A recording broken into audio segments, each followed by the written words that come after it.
California was transformed in 1848, when the discovery of gold launched the largest migration in US history.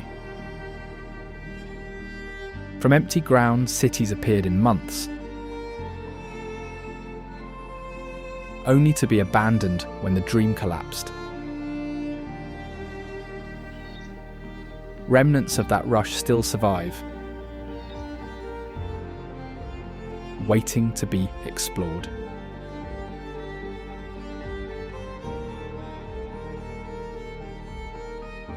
Hidden Valley still carries the rough trails cut by settlers who pushed wagons through unforgiving ground. In Silver City, hollow wooden frames cling to the dust, silent skeletons of a boomtown stripped of its gold. And Yosemite Falls thunders without pause, a force of nature that refuses to yield, even in the state's harshest droughts. Join us on a journey through California's best preserved places and extraordinary wonders, where rare discoveries and forgotten mysteries might change the way you see this state forever.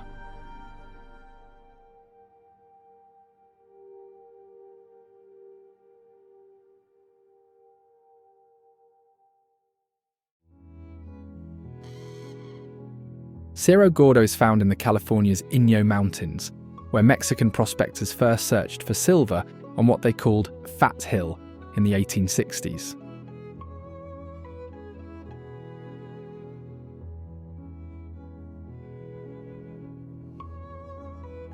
During its violent era, the town averaged 1 murder per week, gaining the reputation of one of the most dangerous towns in America, especially because of its approximately 4,800 lawless residents.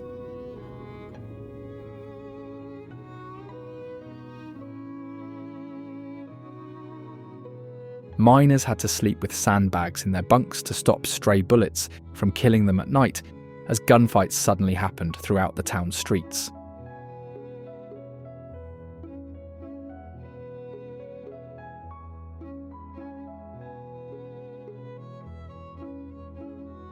On the other side, this town produced nearly $500 million worth of silver, becoming California's largest silver producer by 1869.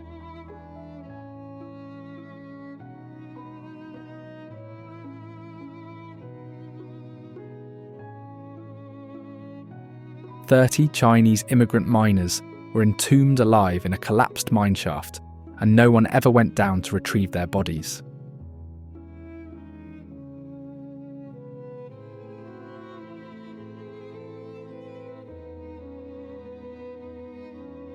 Current owner Brent Underwood purchased the entire ghost town for $1.4 million in 2018 and has lived there full-time since March 2020, completely isolated except for occasional visitors.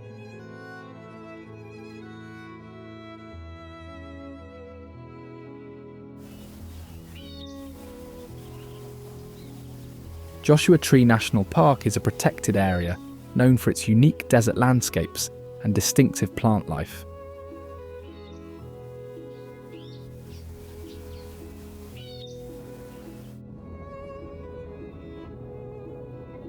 Situated at the intersection of two major desert ecosystems, the Mojave Desert and the Colorado Desert.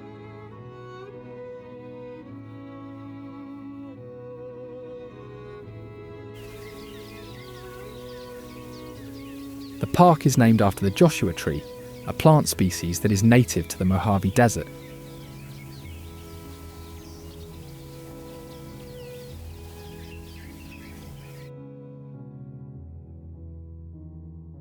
These trees can grow up to 40 feet tall and have a lifespan of several hundred years.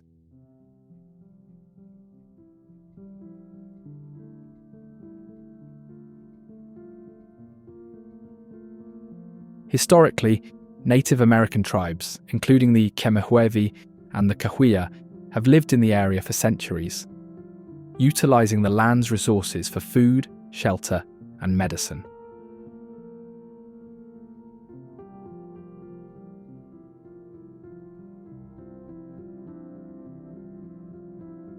It was designated as a national monument in 1936 and later upgraded to a national park in 1994.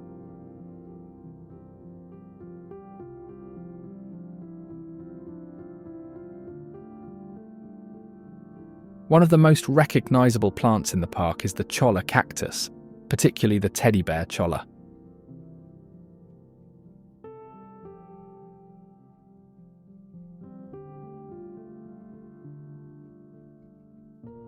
Despite its soft, fuzzy appearance, the teddy bear cholla is covered in sharp spines that can easily attach to skin and clothing.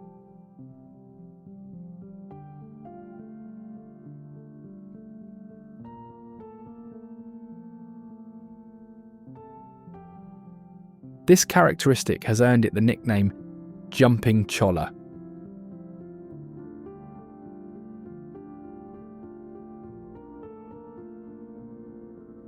The cholla cacti play an important role in the desert ecosystem, providing habitat and food for various animals.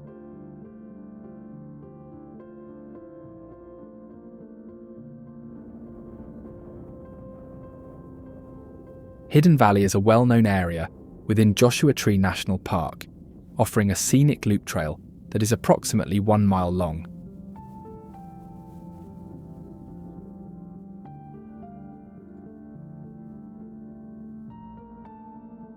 The valley is surrounded by large rock formations, creating a natural enclosure that was once used by cattle rustlers to hide stolen livestock.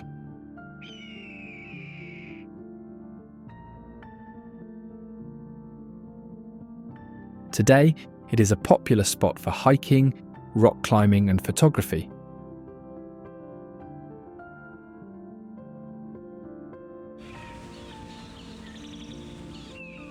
Breaking the silence of the park, the northern mockingbird is one of the most vocal and recognizable desert presences.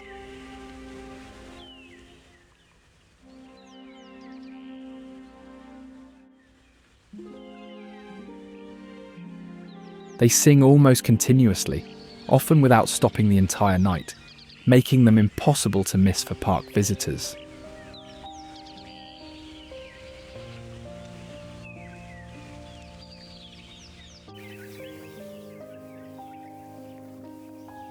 Males are capable of learning up to 200 different songs throughout their lifetimes.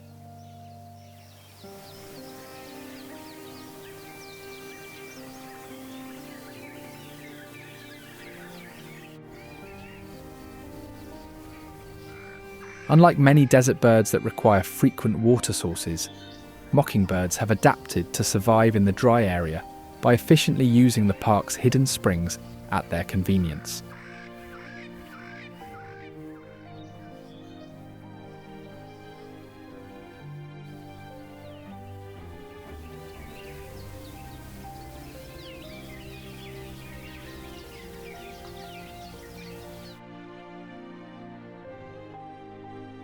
Calico town received its distinctive name from the multicoloured rock formations surrounding the mining camp, which early prospectors compared to calico fabric with its varied patterns and shades.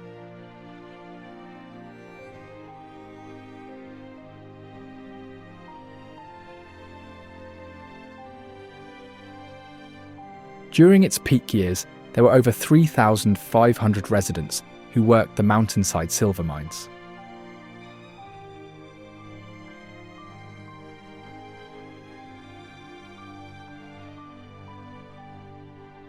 Unfortunately, the town was completely abandoned by 1907 when the silver market collapsed and borax mines gave out, leaving behind unmarked graves everywhere in the Boot Hill Cemetery.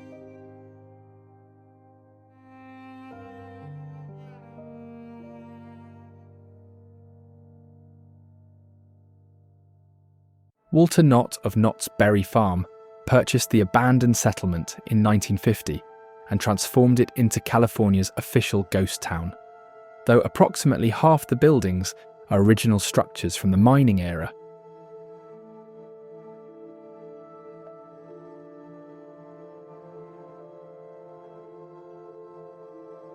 The ghost of Tumbleweed Harris, Calico's last marshal, appears as a big man with a white beard who roams Main Street's boardwalks, still keeping the peace even after his death.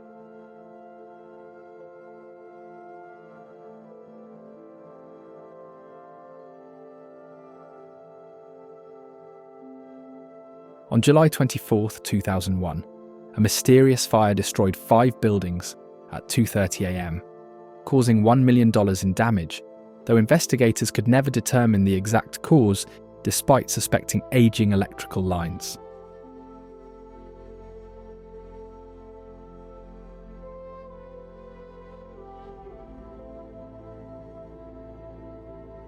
Mount Shasta is a legendary snow-capped volcanic peak located in the northern part of a mountain range.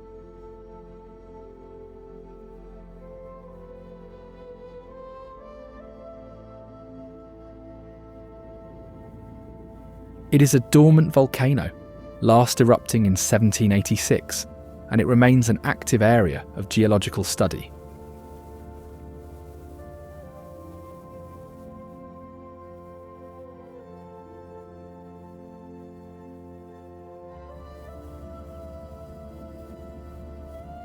The mountain is part of a larger volcanic complex and is composed of 4 overlapping volcanic cones.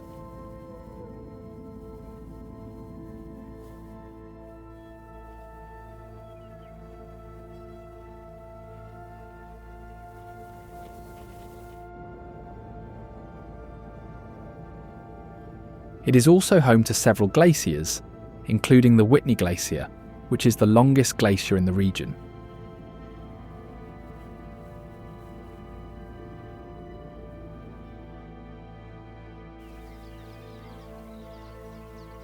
These glaciers contribute to the mountain's distinctive appearance and provide a source of water for the surrounding area.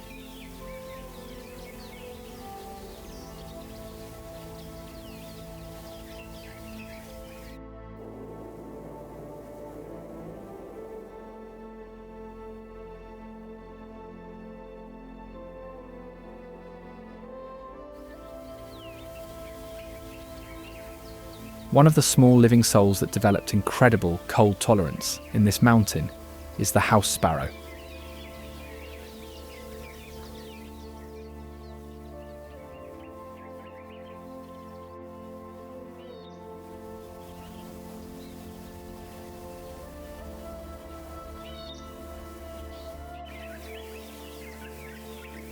They are opportunistic birds that have adapted their diet to include seeds from local pine trees, elderberries, and agricultural crops grown in the fertile volcanic soil surrounding the area.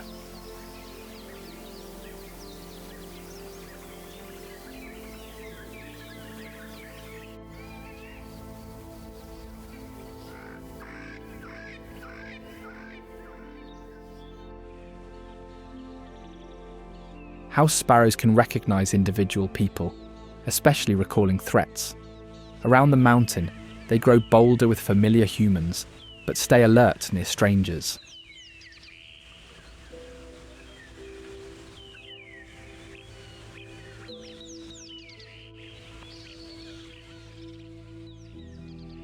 They developed such a sophisticated communication system, using over 20 distinct calls to send different messages about food sources, predators, and territorial boundaries across the sprawling ranch lands.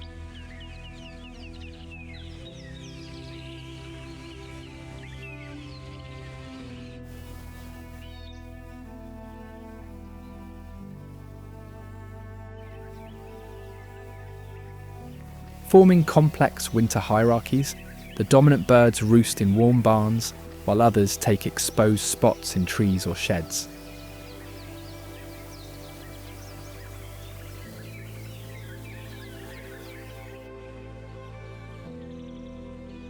These ranks hold through winter, but reorganise completely in spring, when breeding sparks intense territorial fights.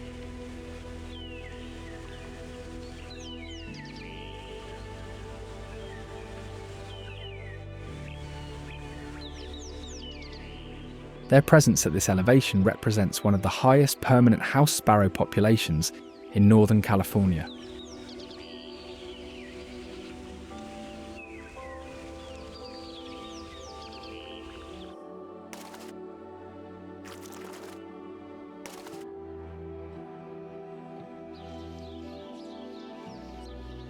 The region also supports deer herds that migrate from winter ranges in the north and east to broad summer ranges across the wilderness.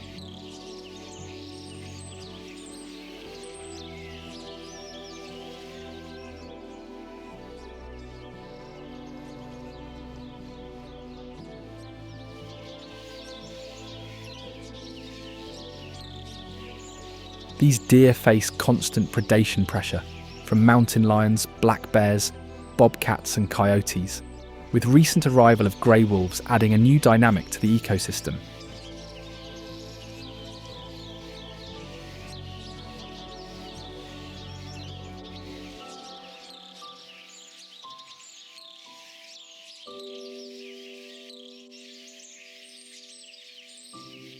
Their survival strategies include forming large winter herds of 50 to 100 individuals and utilising traditional migration corridors.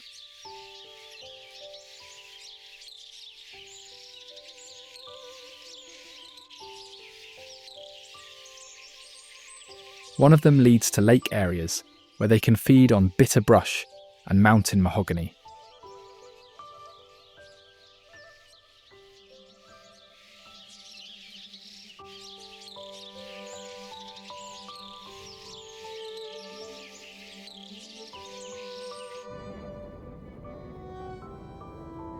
To the south of Mount Shasta is Lake Shasta, the largest reservoir in California.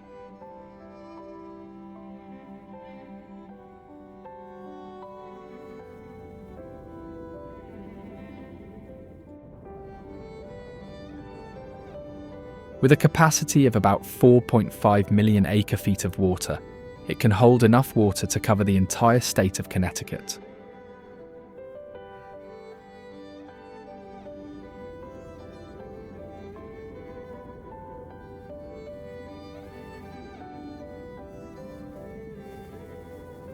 The lake is renowned for its houseboat opportunities, allowing visitors to stay on the water and explore the lake's many coves and inlets.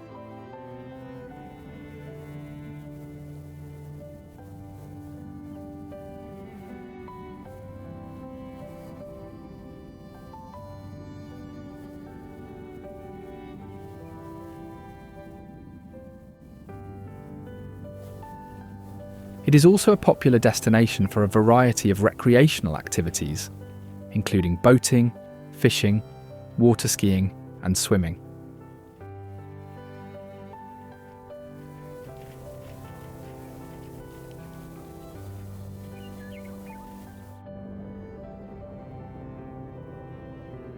The lake's extensive shoreline provides numerous spots for camping and picnicking.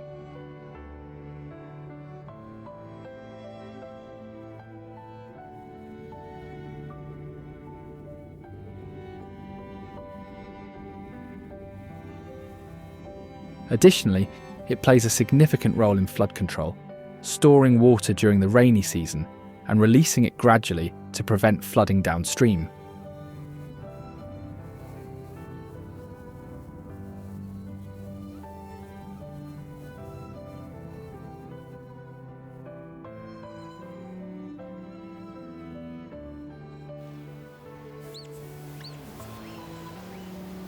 Loving the rocky area is the American pika.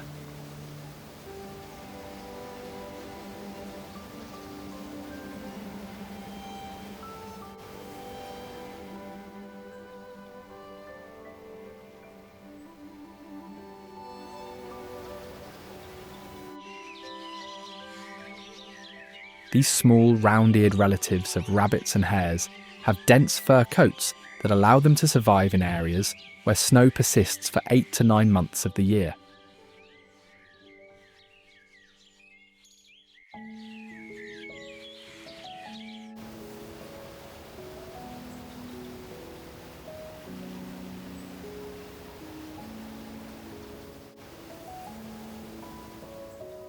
They face significant climate change pressures at Mount Shasta, as rising temperatures force them to retreat to higher elevations where their needs to survive are quite limited.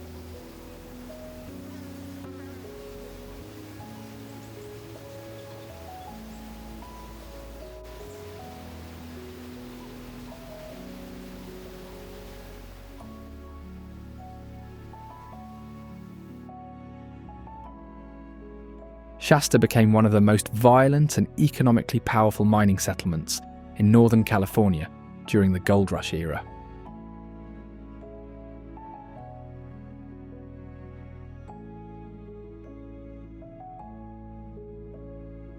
Originally called Reading Springs after Major Pearson Barton Redding, who discovered gold near Clear Creek in spring 1849, the tent city housed 500 miners and merchants by October 1849.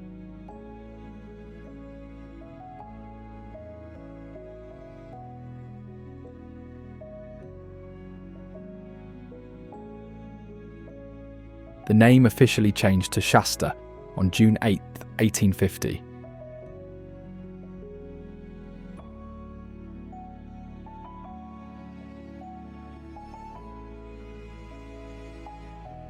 At its peak, the town had 3,500 residents and became the county seat on March 6, 1851.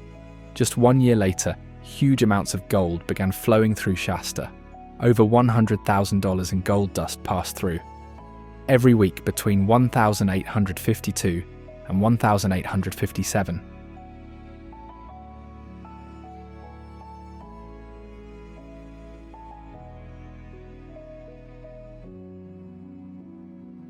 By the end of 1852, more than $2.5 million in gold had already moved through the town, making it the main commercial centre for Northern California's mining region.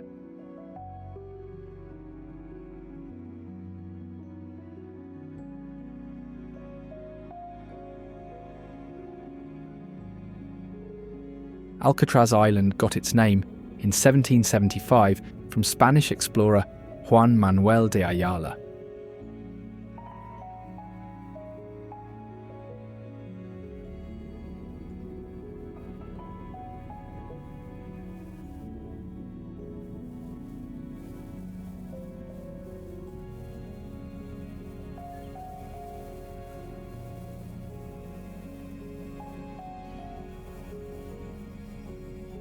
While mapping San Francisco Bay, he called it La Isla de los Alcatraces, the island of the pelicans, after seeing seabirds nesting on the rocky outcrop offshore.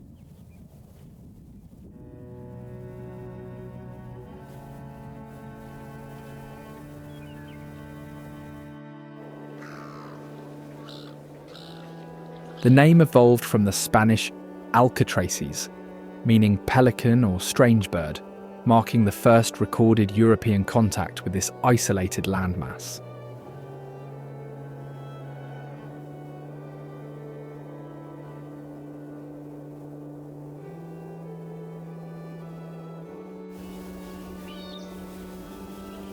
During its years as a federal prison, Alcatraz saw 34 men attempt to escape in 14 different tries.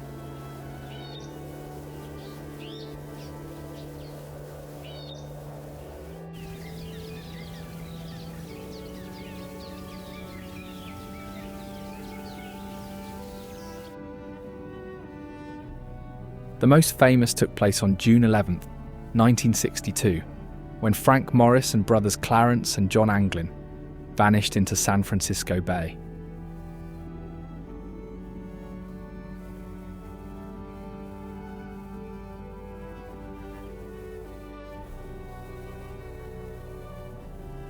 Their bodies were never found, and whether they survived remains one of America's greatest unsolved mysteries.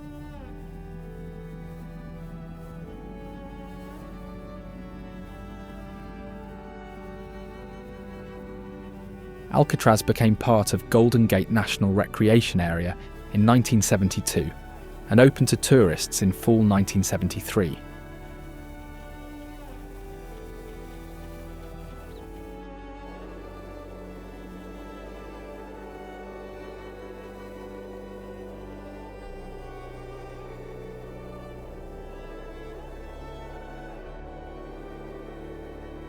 Designated a National Historic Landmark in 1986, the island now welcomes over 1.4 million visitors annually.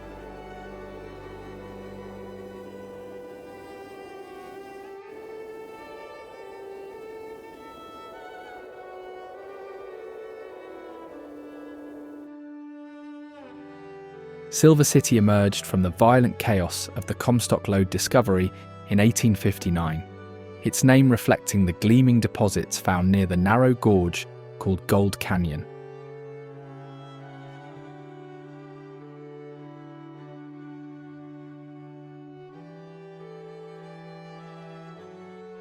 The settlement developed around the Devil's Gate rock formation, where thousands of fortune seekers passed through on their treacherous journey to Virginia City's mines.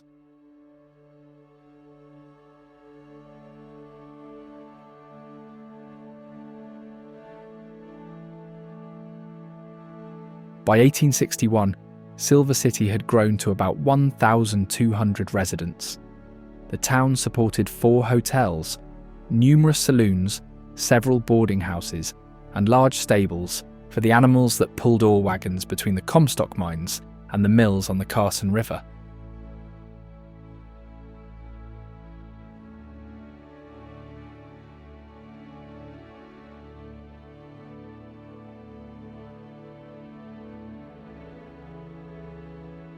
Silver City once played a key role as the supply and transportation link between the silver mines and the processing mills, making it vital for anyone seeking profit from Nevada's mineral wealth.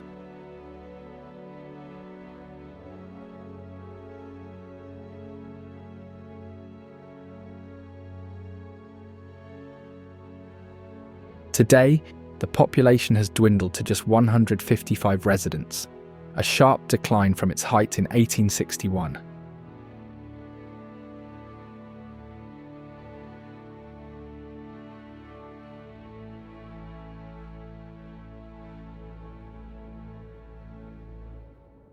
Death Valley earned its ominous name from the Lost 49ers, a group of 107 pioneers who became stranded in the valley during the winter of 1849 to 1850, while seeking a shortcut to California's gold fields.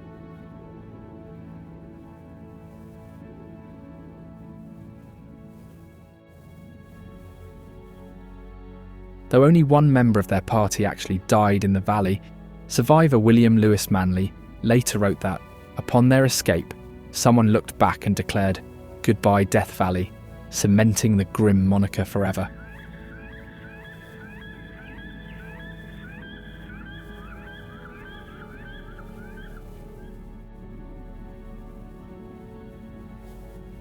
It holds the record for the highest temperature ever recorded on Earth, at 134 degrees Fahrenheit in 1913.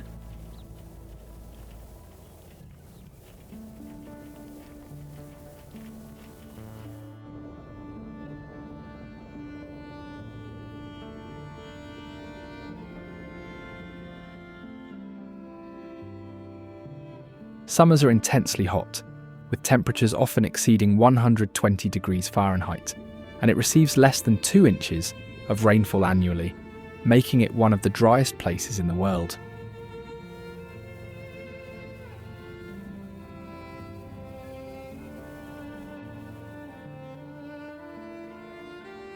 It is also the lowest national park, as parts of it are situated at the lowest point in North America.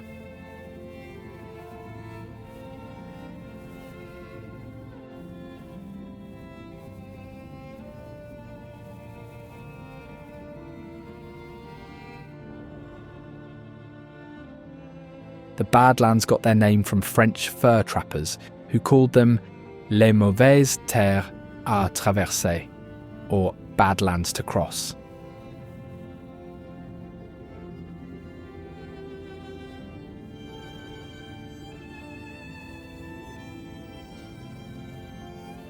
The Lakota people called them Makoskan, meaning the land where spirits live.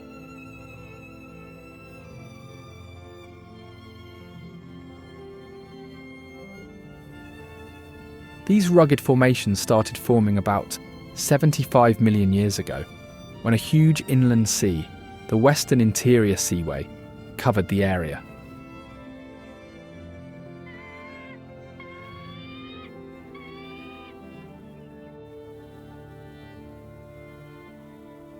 As the sea left behind layers of sediment, these later hardened into the unique rock layers we see today.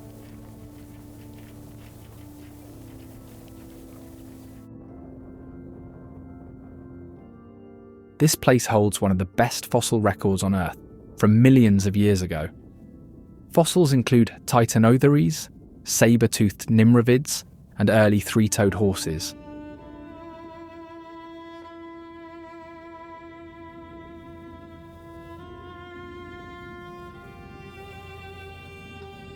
The rocks also contain remains of oreodonts, pig-like animals that lived in herds, along with ancient alligators and giant tortoises that once lived in a warm, subtropical climate.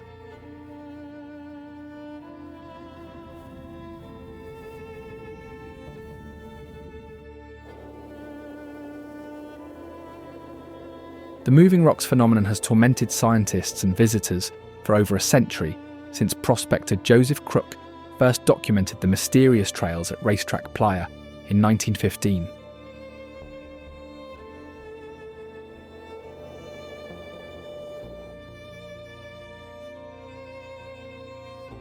These boulders drift across the smooth desert floor without any apparent force, leaving perfectly straight tracks behind them that can stretch for hundreds of yards.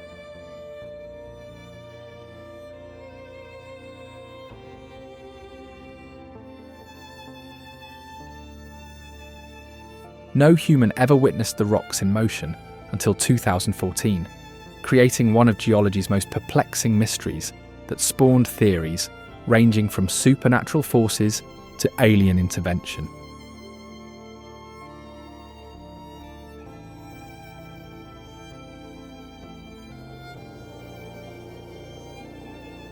In 2011, scientists set up GPS trackers and a weather station to learn how the rocks move, waiting years for results.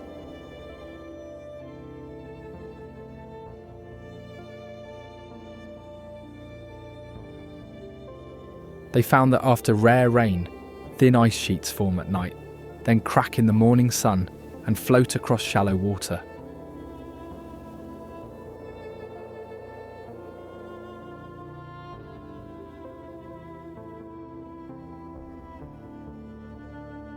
As winds push these ice panels, they press against the rocks, reducing friction and making the stones slide across the ground.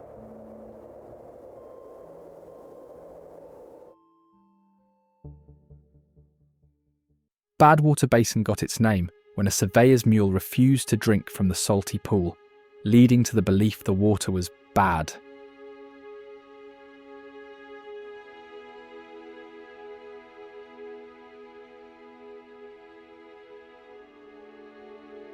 In fact, the water isn't poisonous, but it is so salty that only a few organisms can survive.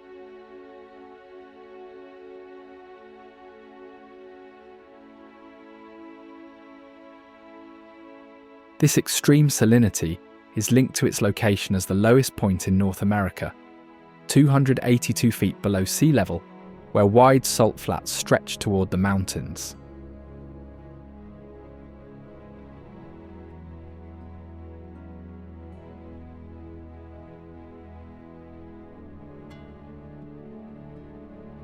The salt flats are remains of ancient Lake Manly, which evaporated tens of thousands of years ago after trapping water and minerals with no outlet.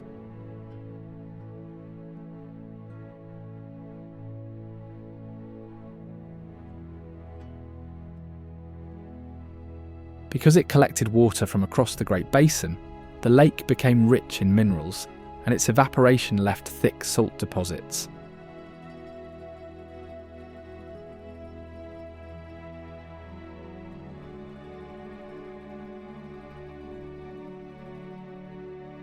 The basin is still sinking today, and earthquakes could push it even deeper below sea level.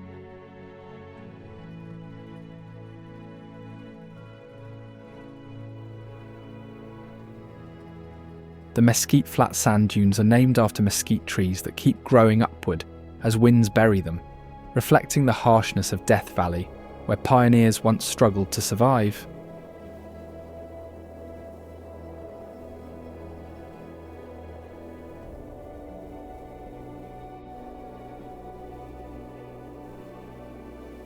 In 1931, Dr. F. Bruce Russell reported finding tunnels beneath the dunes with giant mummies and carvings, but he and his colleague vanished, and later searches never confirmed the claim.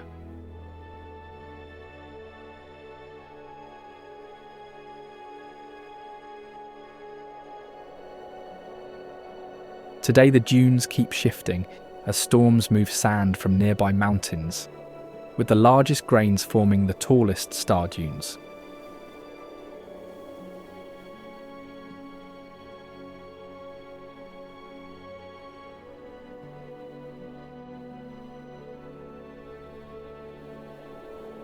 The dunes gained modern fame as the alien planet Tatooine in the original Star Wars film, where R2-D2 rolled across their ridges in his search for Obi-Wan Kenobi.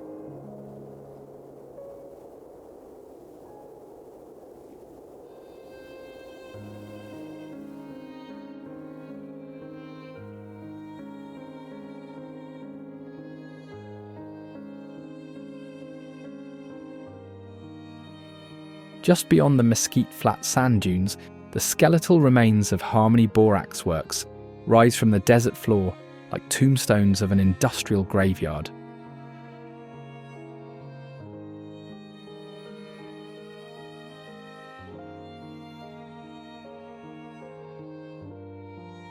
This operation began in 1883 when William T. Coleman built his refinery after borax deposits were discovered at a place ironically called Greenland in 1881.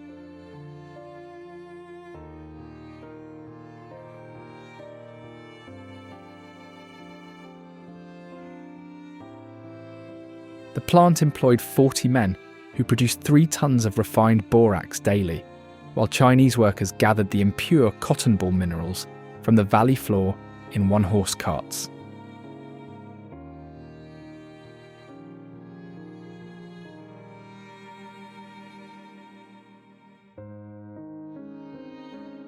Today visitors see only concrete ruins and one restored 20-mule team wagon, though aerial photos show more foundations hidden across the valley.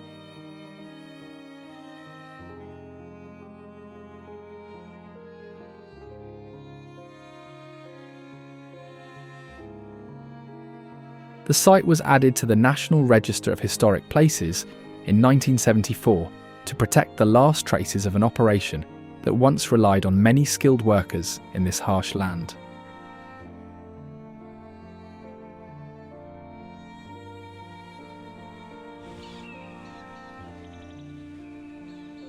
Wild burrows in Death Valley descend from pack animals abandoned by miners and settlers in the late 1800s.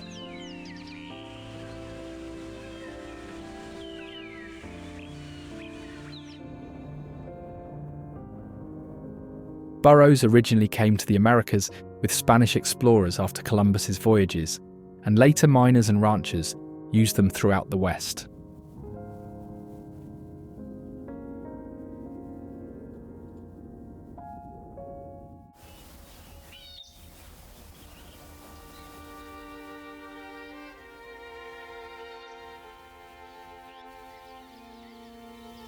Each animal consumes thousands of pounds of desert vegetation each year and competes with native wildlife, including desert bighorn sheep, for scarce food and water.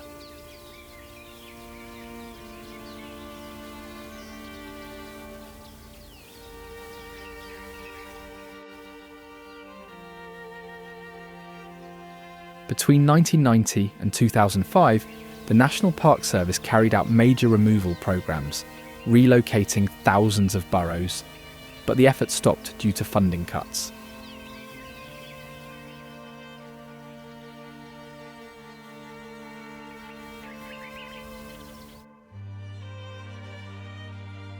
With removals halted, the population has grown again, now estimated at 2,000 to 4,000 animals, with high annual growth rates.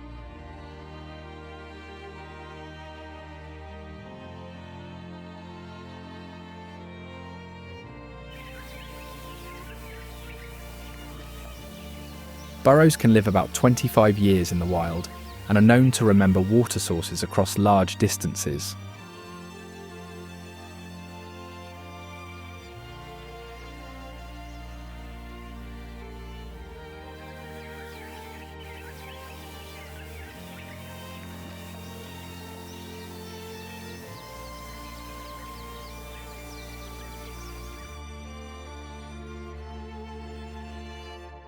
Bodie began after William Bodie found gold in 1859, though he died in a blizzard before the town grew.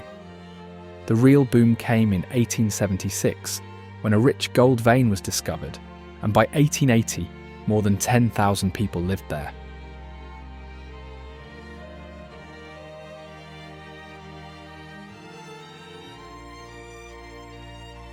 A misspelling on a sign changed the name from Bodie to Bodie.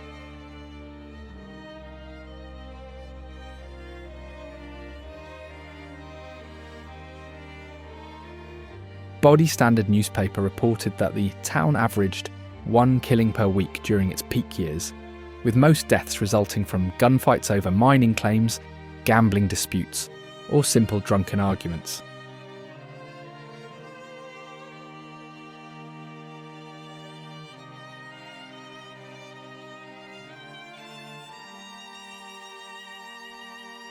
Despite the lawlessness, the mines produced over $100 million in gold and silver, making Bodie one of California's richest strikes.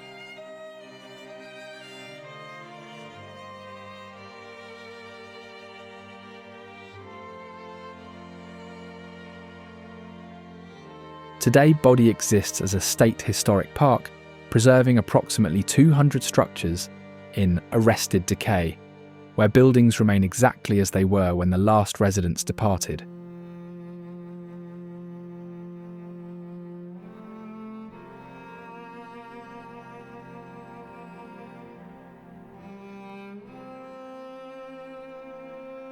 Keeler emerged in 1872 as a critical transportation hub on the eastern shore of Owens Lake, when the Carson and Colorado Railroad established its terminus there, transforming what had been a desolate alkali flat into a bustling frontier town.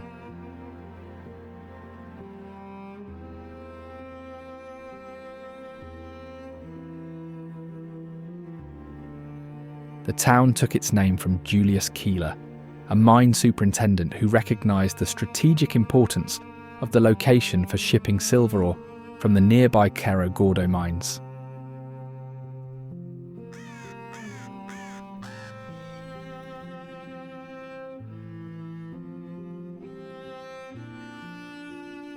During its peak years in the 1870s and 1880s, Keeler served as the primary shipping point for millions of dollars worth of silver bullion extracted from the Sierra Nevada mountains.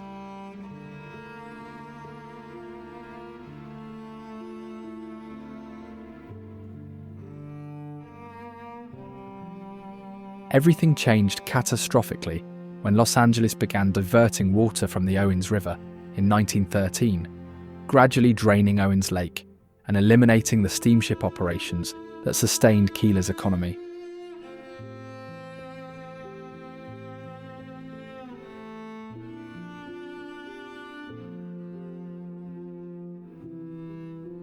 By 1926, the lake had completely dried up, leaving behind a toxic alkali dust bowl that made the area nearly uninhabitable during windstorms.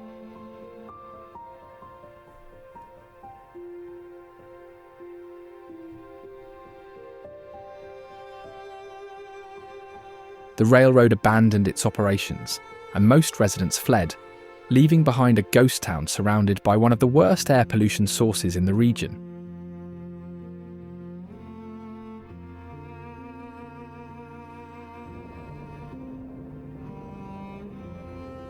Sequoia National Park was established in 1890, becoming the second national park in the United States.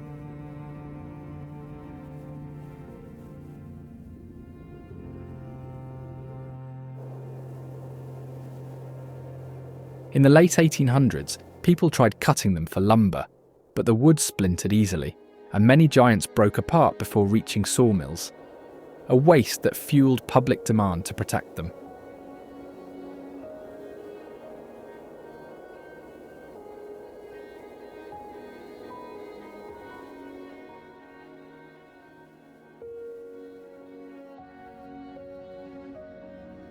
When sequoias eventually fall, they decay so slowly that they can remain on the forest floor for centuries, still intact long after other trees would have rotted away.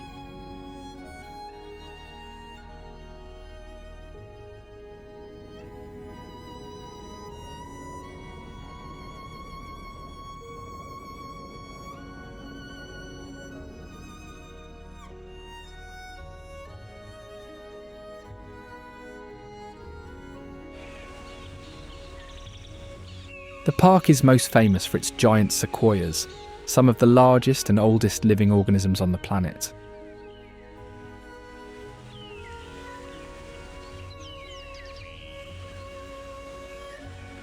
These trees can grow to heights of over 250 feet and have trunk diameters exceeding 30 feet.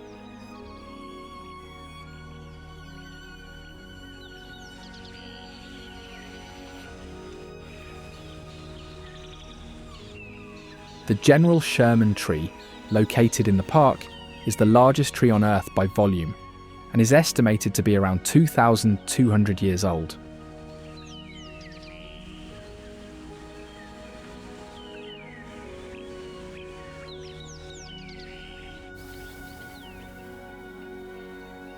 These trees are incredibly resilient, with their thick, fibrous bark protecting them from fire, which clears the forest floor, allowing their seeds to germinate.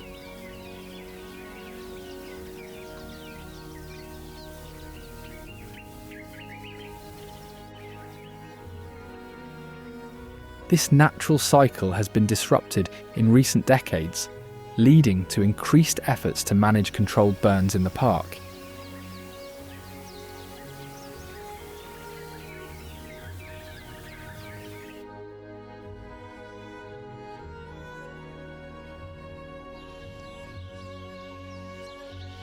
Great-tailed grackles are among the most adaptable bird species in the Americas.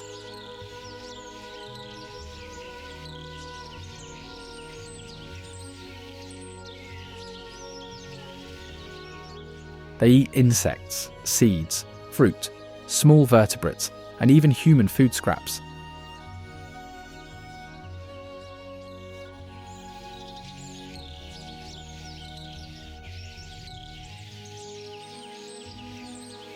They have been recorded dunking dry food in water before eating it, showing problem-solving behaviour.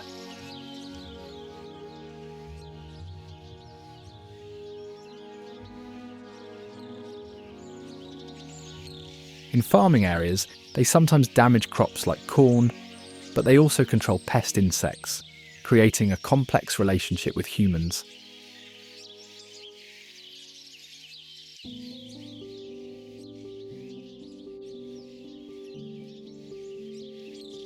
Males and females show extreme differences in size and colour, with males nearly twice the weight of females.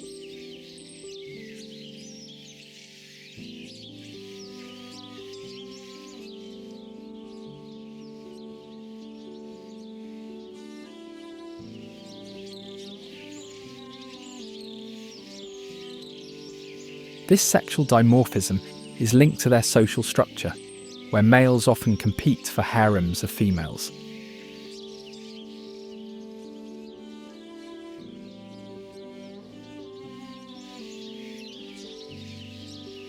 In laboratory experiments, they quickly learned to use objects as tools and to change strategies when conditions shifted, a rare trait among songbirds.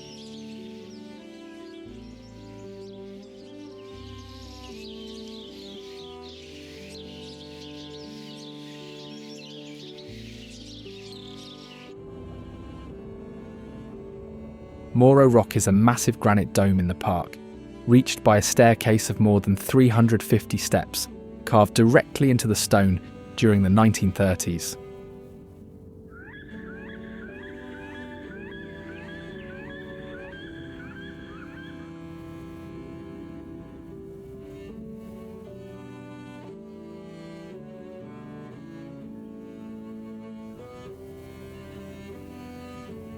The climb is steep and exposed, but at the top visitors can see the giant sequoia groves below and the high Sierra peaks stretching into the distance.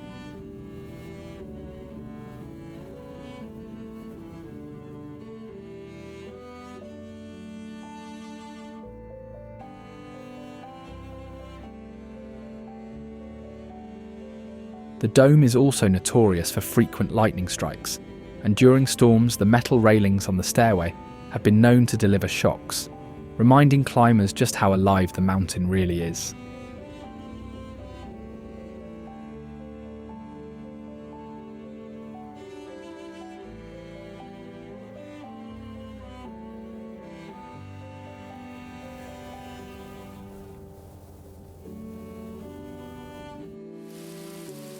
Pine grosbeaks are among the largest finches in the northern forests, adapted to life in cold, high altitude and high latitude environments.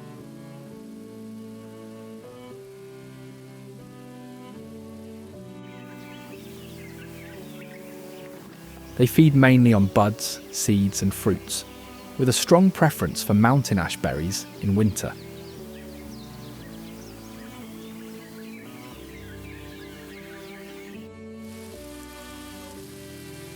In summer they switch to seeds from conifers such as spruce, pine and fir, which ties them closely to boreal and montane forests.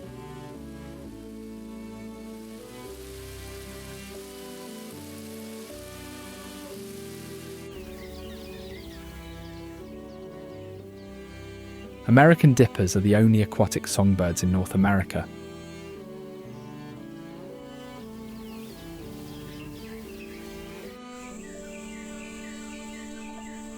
They live year-round along fast, cold rivers and streams, even in winter when ice covers much of the water.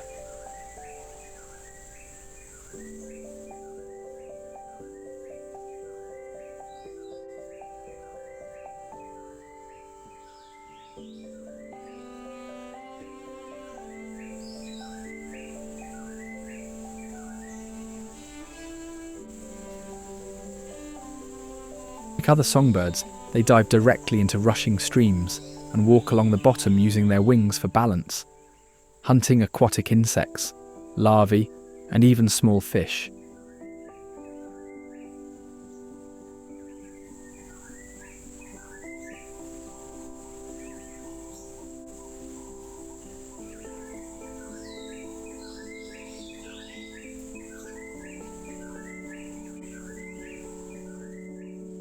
Their feathers are specially adapted with extra oil that makes them waterproof, and a third eyelid covers their eyes underwater like built-in goggles.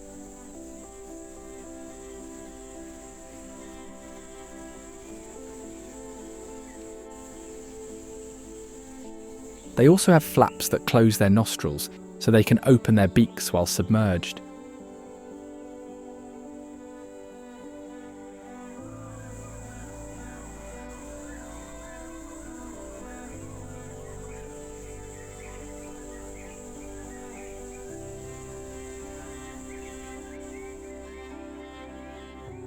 Unlike many small birds, American dippers stay in cold mountain regions all year instead of migrating.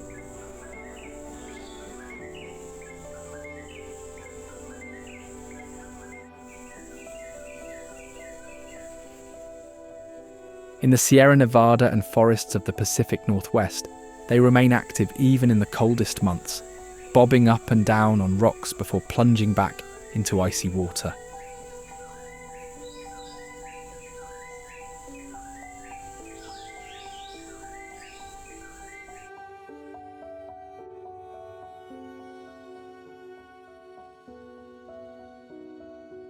New Idria is a ghost town that grew around one of the most important mercury mines in North America.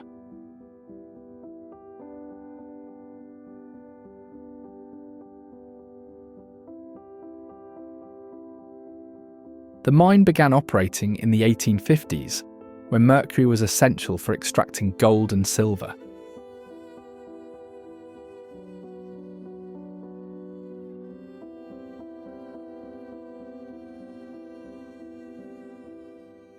As production increased, the settlement expanded into a full town, with homes, a school, and businesses to support miners and their families.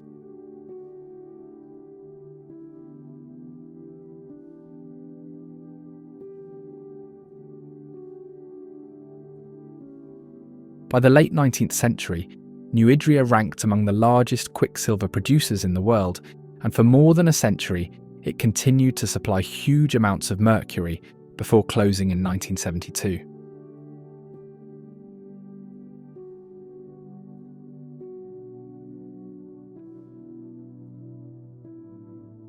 Life in New Idria was shaped almost entirely by the mine.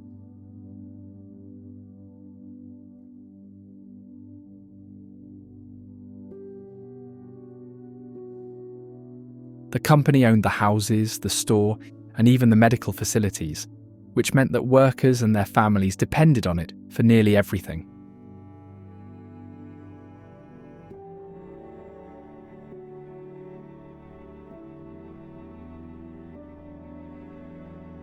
The school educated the miners' children, while the town also had a church, a hotel, and social spaces for dances and baseball games.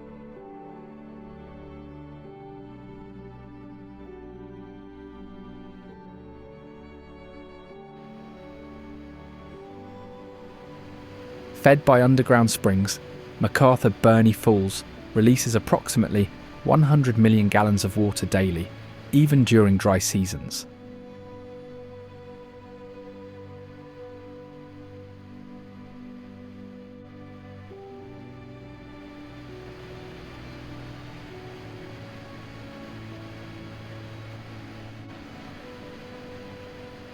Called the eighth wonder of the world by Teddy Roosevelt, the falls were named after Samuel Burney, an early settler who lived in the area in the 1850s.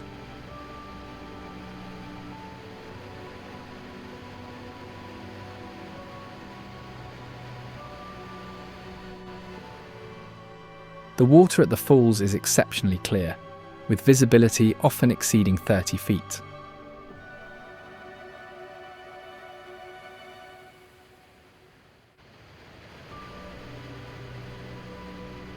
The area is also known for its unique basalt rock formations, which were created by volcanic activity millions of years ago.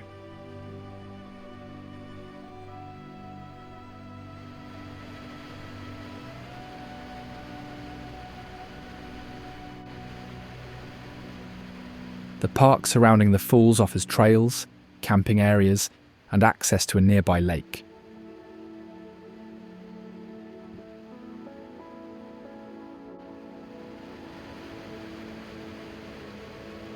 Established in 1926, it is one of the oldest state parks in the region.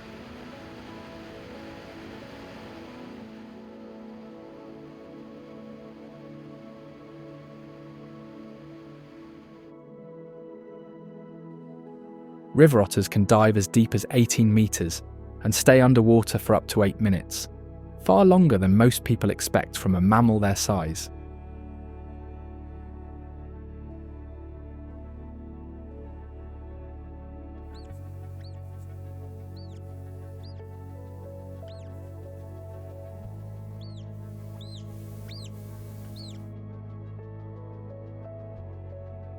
Their blood holds unusually high levels of hemoglobin, which allows them to store more oxygen during dives.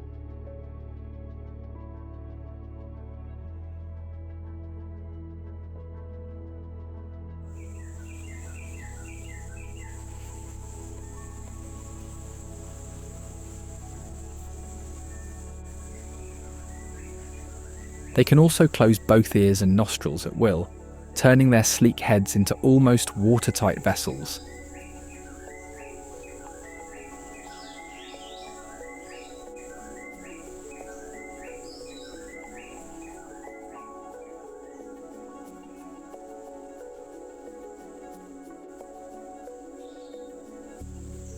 Otters are also highly curious and have been documented investigating boats, fishing gear, and even approaching divers.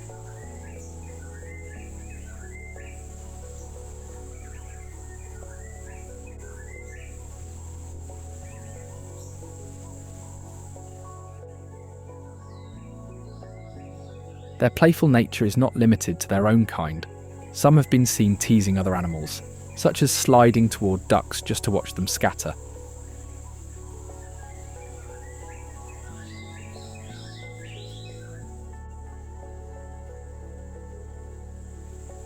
River otters can hold their breath long enough to sneak beneath ice and emerge through distant holes, surprising prey or escaping predators.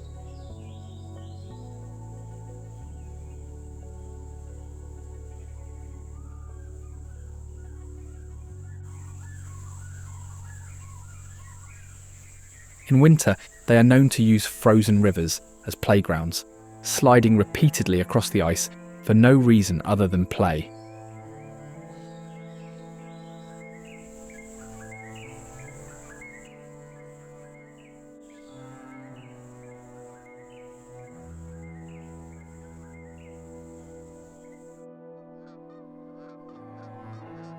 Canada geese are known for their powerful migrations, travelling in precise V formations that reduce air resistance and allow flocks to fly much farther than birds flying alone.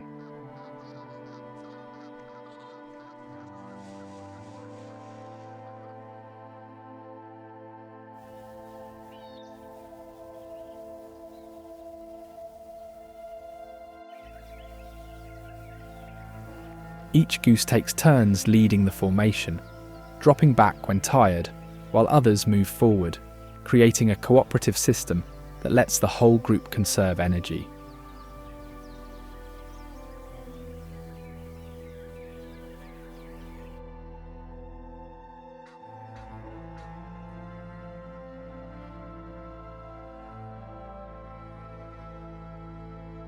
Canada geese have been observed recognizing individual human faces and reacting differently to people who have previously threatened them compared to those who ignored them.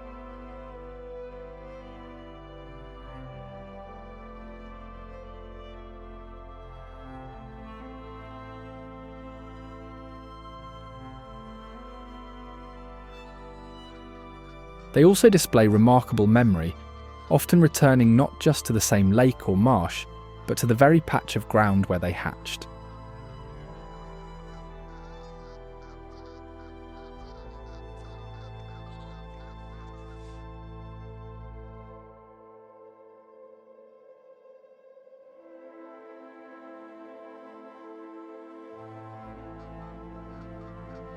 When raising young, adults sometimes form creches, where several families group their goslings together, and one or two adults act as guardians while the rest feed.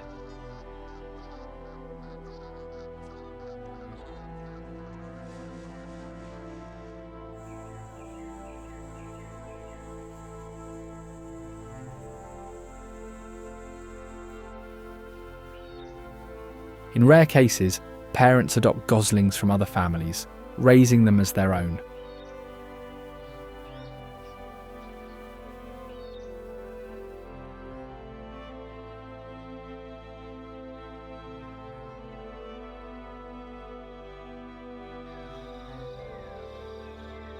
Purple martins depend on people so strongly that many will not breed without human housing, and even small design choices, colony layout, entrance shape, compartment depth, can boost survival by blocking invasive starlings and sparrows.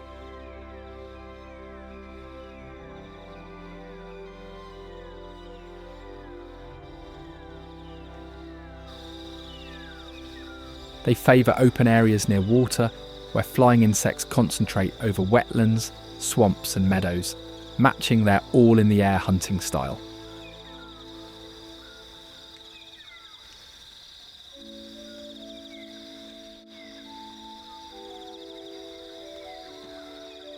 At colonies, they keep up a steady conversation of alarm notes, territorial songs and nestling calls, and adults learn to tell individual voices apart.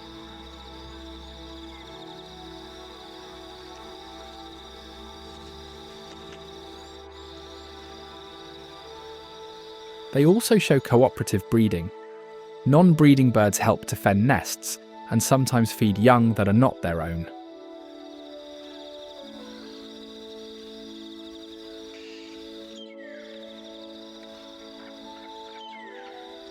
During foraging runs, martins use a wide gape and throat pouches to collect multiple insects before returning, delivering efficient loads to the nest in fewer trips.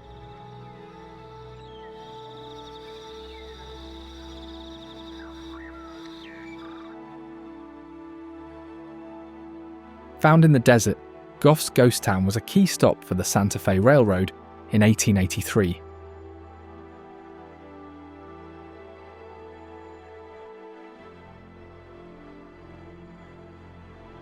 Trains brought miners, fortune seekers, and desert wanderers, turning Goffs into a crucial supply and water stop for prospectors heading deeper into desert outposts.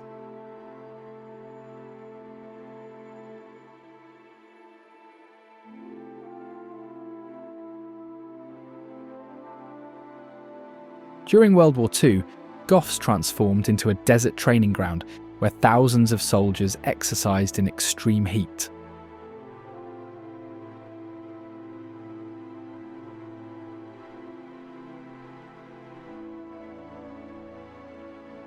A story persists among locals about the Goffs phantom miner, a ghostly silhouette seen on moonless nights near abandoned mine shafts, but it disappears before anyone can get close.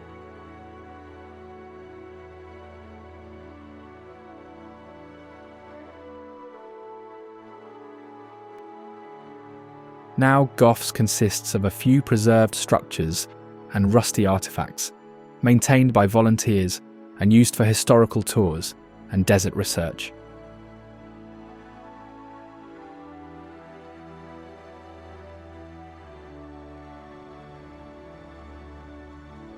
Big Sur is a rugged stretch of coastline along California's Highway 1.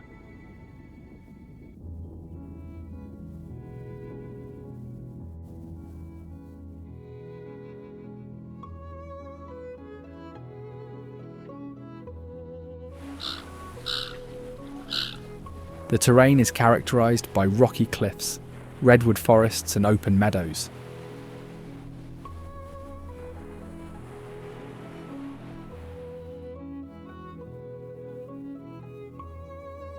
The name Big Sur is derived from the Spanish term El País Grande del Sur, meaning the big country of the south.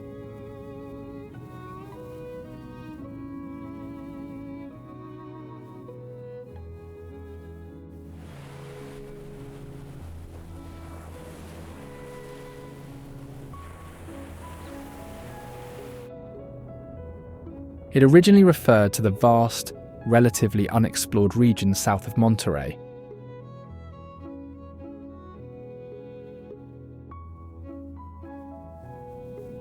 The area notably has no traffic lights, billboards or chain stores, preserving its remote and untouched feel.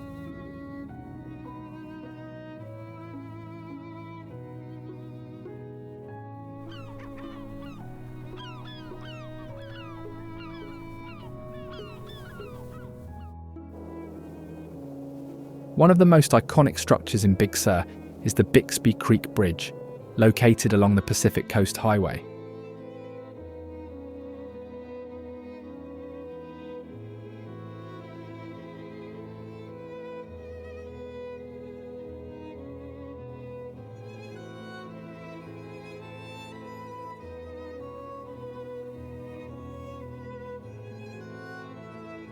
Completed in 1932, the bridge is one of the tallest single-span concrete bridges in the world and was a significant engineering achievement at the time.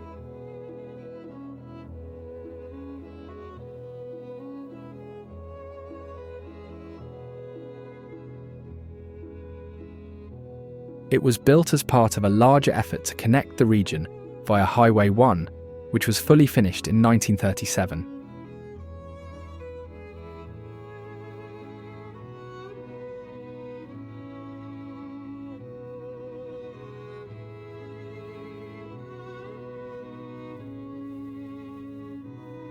In fact, it cost approximately $203,000 to build, which was a significant sum during the Great Depression.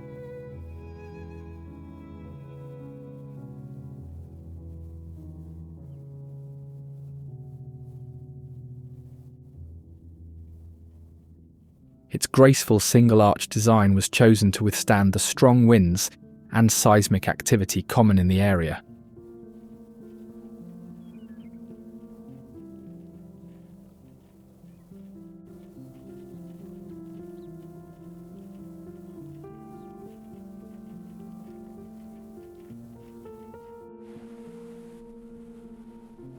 Another notable feature in Big Sur is McArthur-Burney Falls.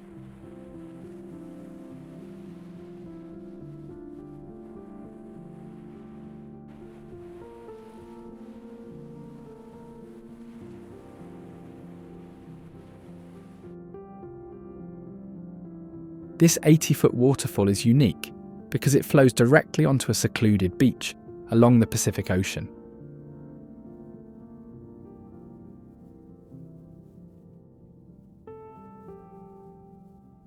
The waterfall is located within a state park and is accessible via a short trail.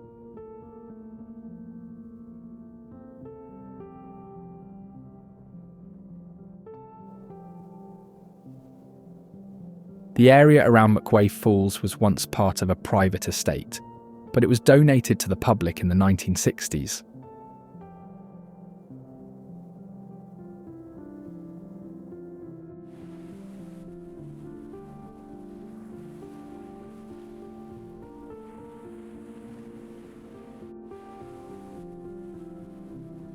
The waterfall and its surroundings are now protected, ensuring their preservation for future generations.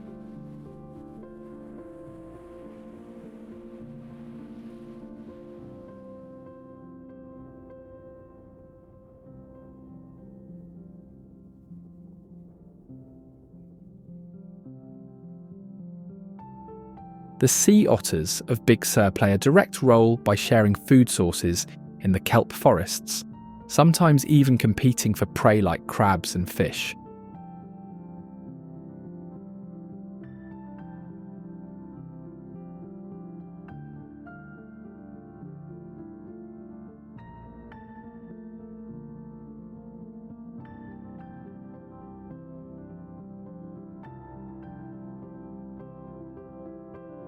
They have the densest fur in the animal kingdom, with about 1 million hairs per square inch, essential for insulation since they lack the blubber layer common to other marine mammals.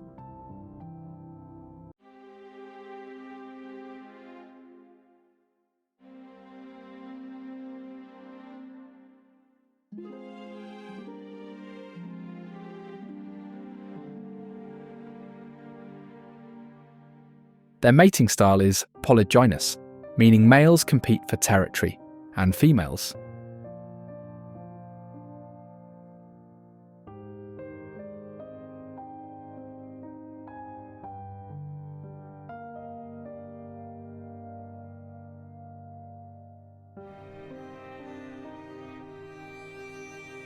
The mothers spend months grooming and feeding their single pups, whose survival chances are lowered because of predators and environmental stress.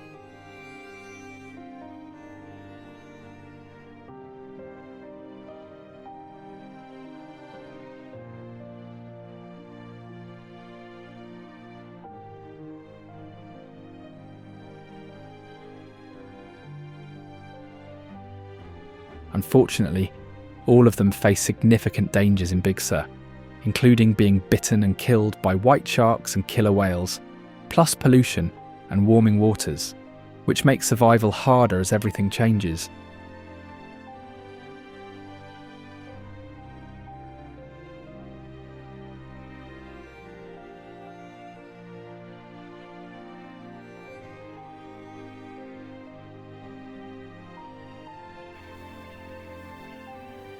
Brandt's cormorants, another key species of the Big Sur coast, share similar struggles in these changing waters.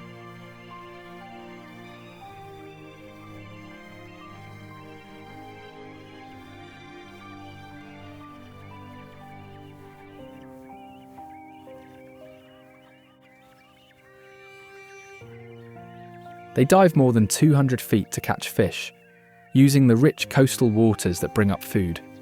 Yet they also face growing problems from pollution, disturbing their breeding colonies on the cliffs.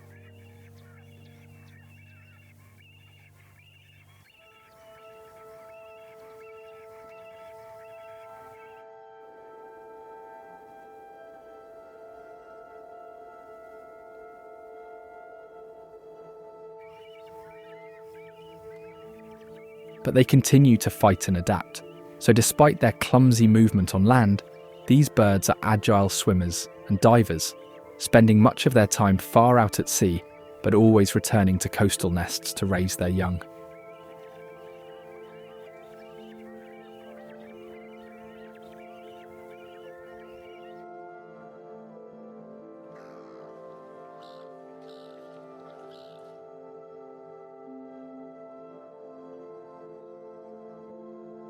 Mating pairs maintain bonds for a single breeding season, with both parents taking turns incubating eggs and feeding their chicks through regurgitation.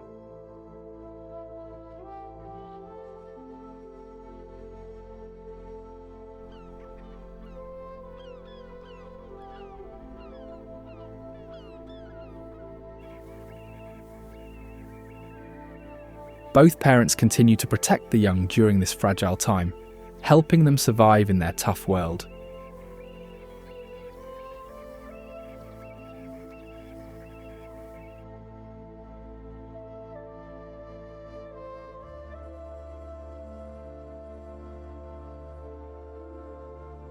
Not far from the coast, Daggett Ghost Town is marked by transient prosperity and swift abandonment, leaving behind a skeletal collection of buildings, tracks and relics.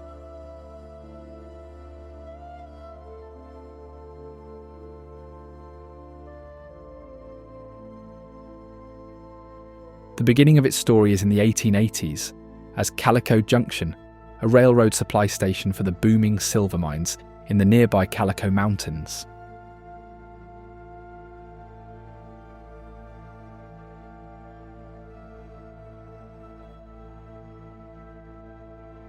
The town was renamed after John Daggett, the lieutenant governor and a local mine owner, to avoid confusion with the mining town of Calico.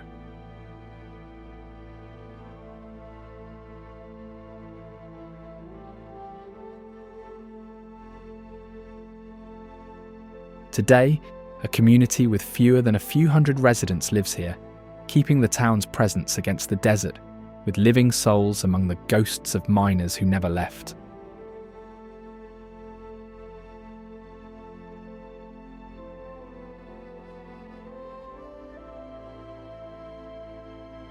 Antelope Valley is a region located in the western part of a larger desert area, known for its unique landscapes, including vast open spaces and rolling hills.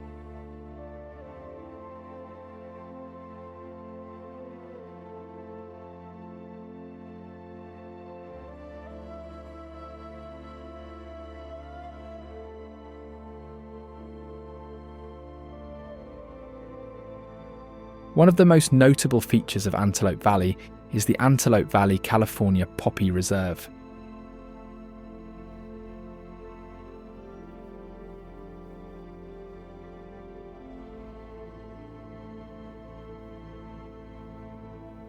This reserve spans over 1,700 acres and is dedicated to the preservation of the state flower, the California poppy.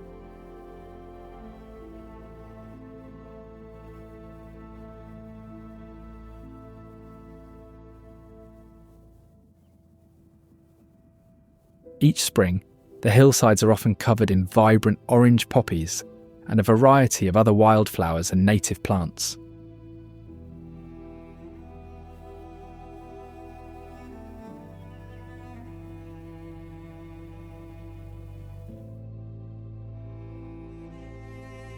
The poppies typically bloom from mid-February to mid-May, with the peak season usually occurring in late March to early April.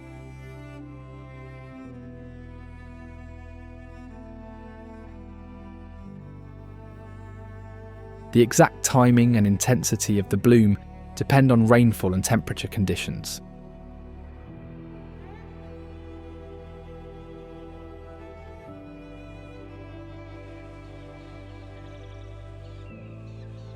The Antelope Valley hosts a delicate life form, a bird known for its sleek crest and soft calls named the cedar waxwing.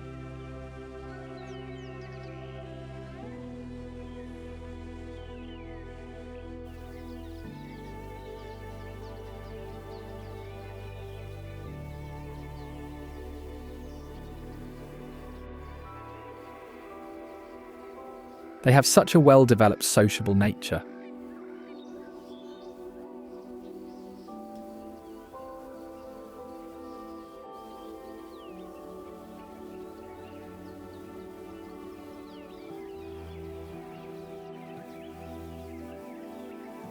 Often seen flying and feeding together in flocks, they always share berries by passing them beak to beak down a line, an unusual behaviour that helps them access hard-to-reach fruit.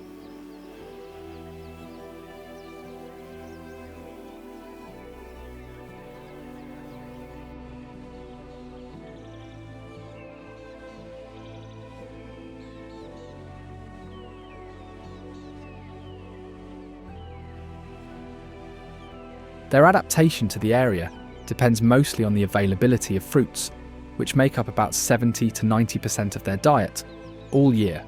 But during breeding season, they also eat insects for extra protein.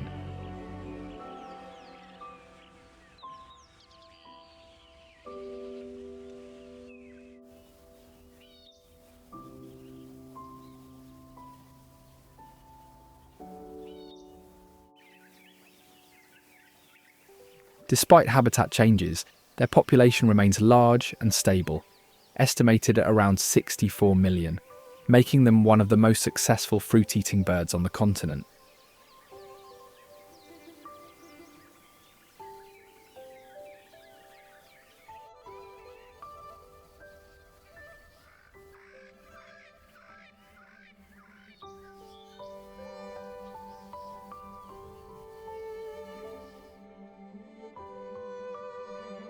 North Bloomfield began as a modest mining camp around 1851, after gold was discovered in nearby streams.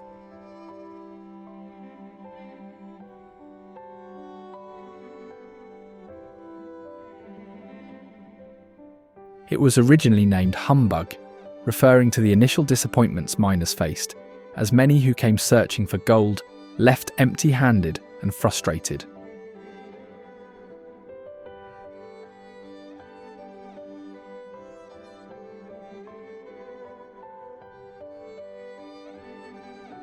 The town was famous for using the hydraulic mining method, which used high-pressure water cannons called monitors to blast through gravel hills, washing away tons of earth in search of gold.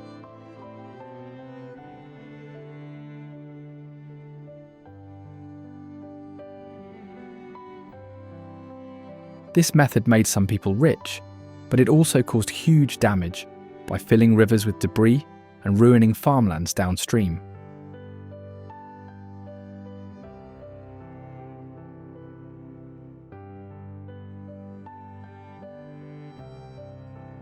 Because of all the damage, the 1884 Sawyer decision legally stopped large hydraulic mining in the area, and without it, the mining industry in North Bloomfield quickly declined, becoming almost abandoned.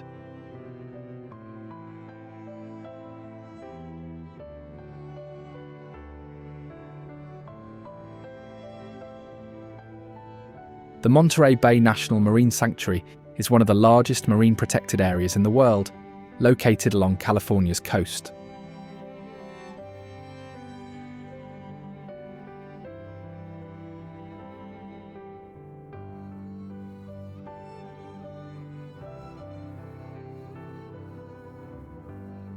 Designated on September 18, 1992, this underwater wilderness earned its nickname Serengeti of the Sea, through its unprecedented marine biodiversity that includes 36 species of marine mammals, 180 species of seabirds, 525 species of fish, and over 450 species of marine algae.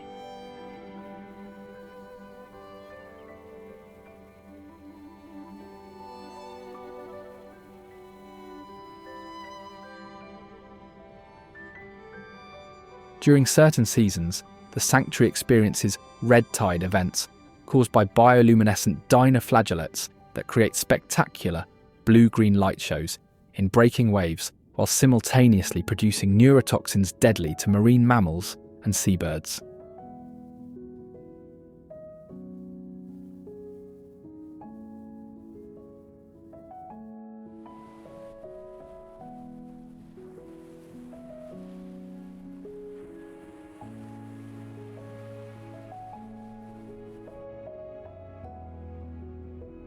The sanctuary's waters contain over 200 species of deep-sea fish that never see sunlight, including vampire squid, barrel-eye fish with transparent heads, and anglerfish with bioluminescent lures dangling from their heads.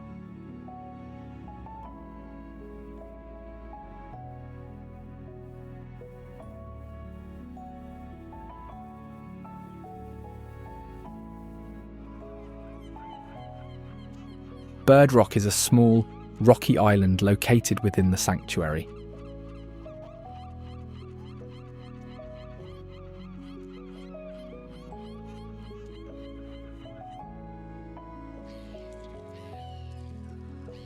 It is an important site for seabirds, providing nesting and roosting grounds for species such as cormorants, pelicans, and gulls.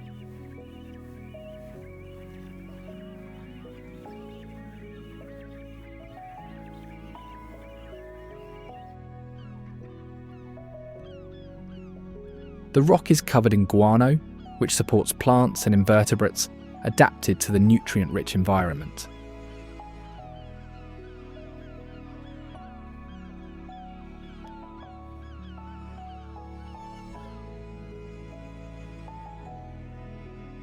It is also a popular spot for marine mammals, including seals and sea lions, which use the surrounding waters for feeding and resting.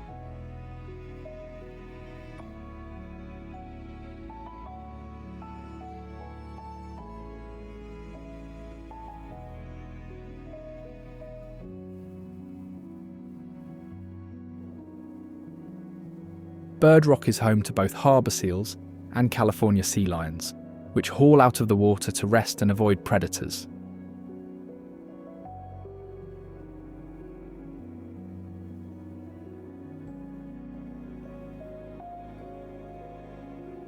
Harbour seals are quiet and still, lying in groups with mottled coats that blend into the stone.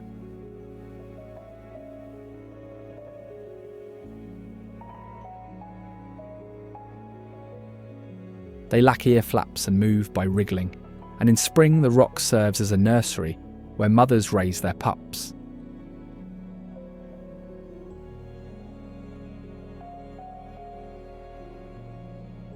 Sea lions, by contrast, fill the air with constant barking.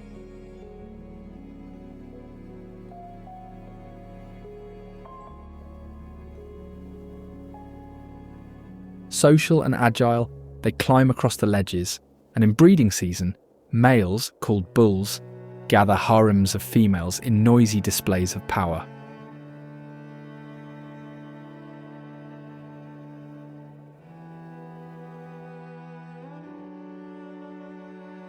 Humpback whales migrate past La Jolla as part of their journey between feeding and breeding grounds. From late spring through fall, they can be seen offshore beyond Bird Rock.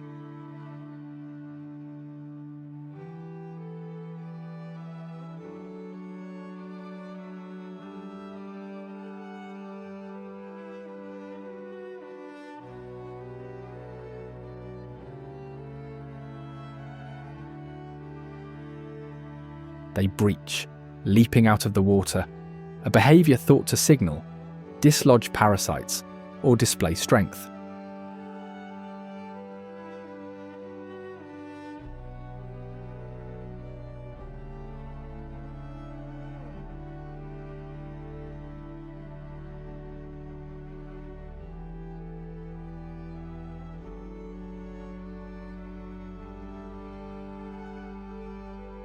They slap their tails and long fins on the surface, likely as communication or warning.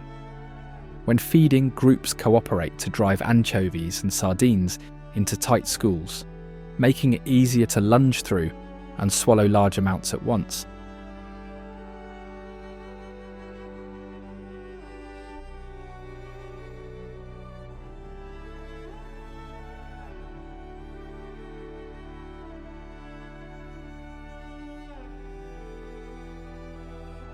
Randsburg emerged from the Mojave Desert in 1895 when 3 prospectors discovered gold in what became the legendary Yellow Aster Mine.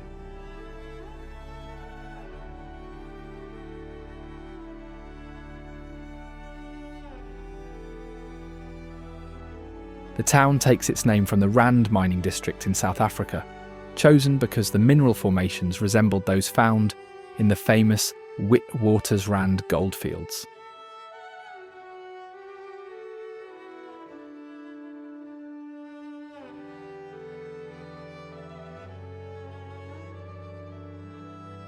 Within months, a tent city sprawled at the base of Rand Mountain as thousands of fortune seekers descended upon the area.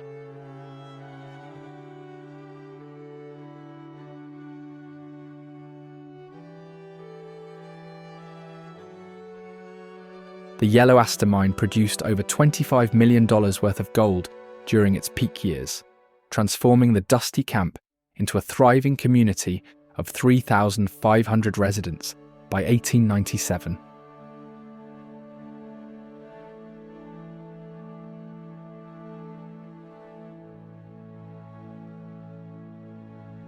However, tragedy struck repeatedly as devastating fires swept through the wooden structures, with multiple blazes occurring throughout the town's early years.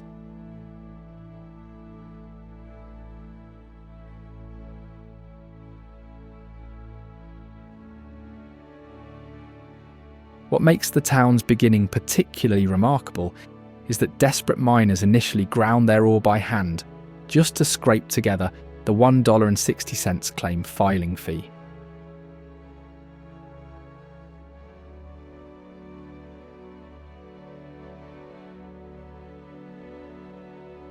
This small sum opened the door to possible fortune, yet most miners never struck it rich. Instead, many survived only by doing back-breaking labour for a chance at a little gold dust.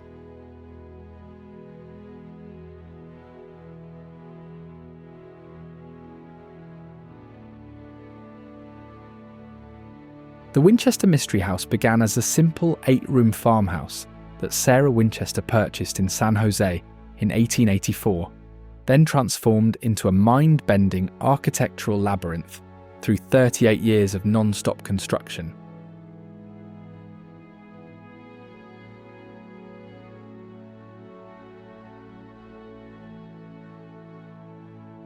Sarah Winchester inherited approximately $20 million from the Winchester Repeating Arms fortune after her husband William died of tuberculosis in 1881, giving her the means to fund the world's most peculiar home renovation project.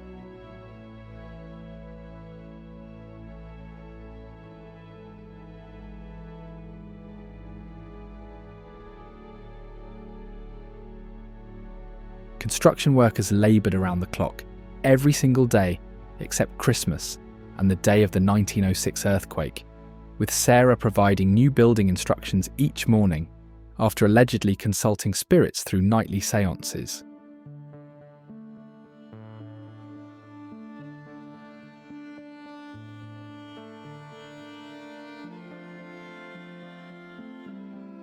The mansion ultimately contained 160 rooms, 2,000 doors, 10,000 windows, 47 staircases, 47 fireplaces, 13 bathrooms, and 6 kitchens.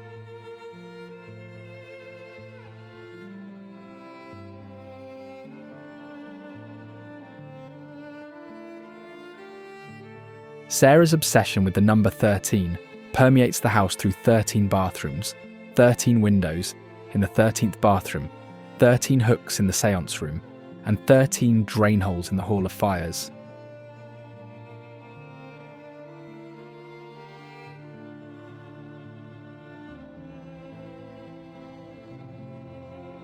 She signed her will 13 times and divided it into 13 sections, while the numbers 7 and 11 also appear throughout the mansion in various architectural elements.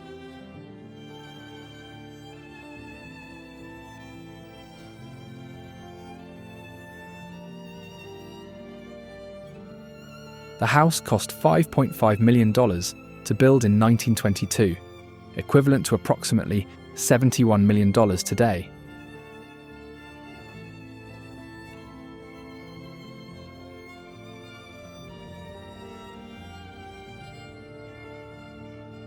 At the summit of Mount Whitney, a stone shelter built of granite blocks was constructed in 1909 by the Smithsonian Institution, the Sierra Club, and the US Forest Service. Ironically, what was meant as protection turned into a danger. The steel roof has acted like a lightning rod. Over the decades, climbers inside or near the shelter have been struck during storms.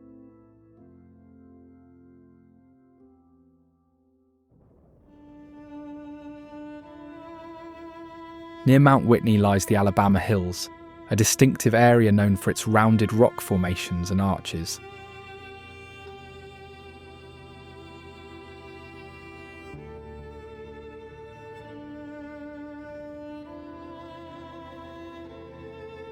Located at a much lower elevation, these hills were named after the CSS Alabama, a Confederate warship during the American Civil War.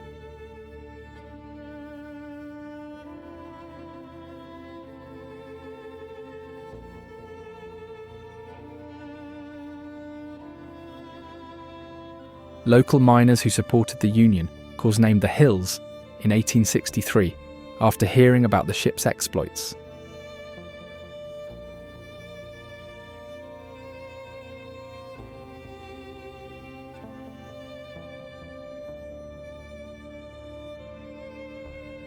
They have also been a popular filming location since the early 20th century.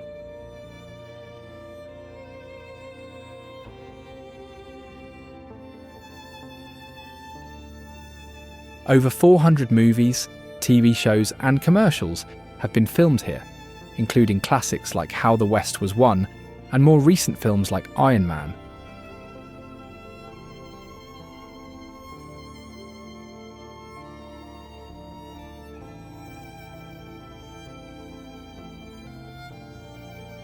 As part of a designated dark sky area, they make an excellent spot for stargazing, since the lack of light pollution allows for clear views of the Milky Way and other celestial phenomena.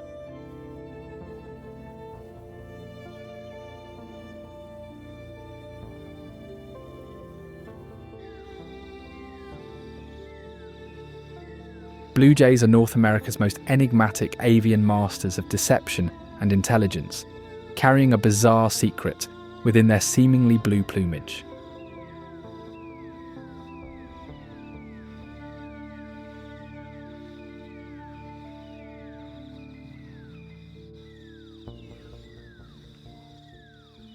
Despite their appearance, blue jays possess no blue pigment whatsoever.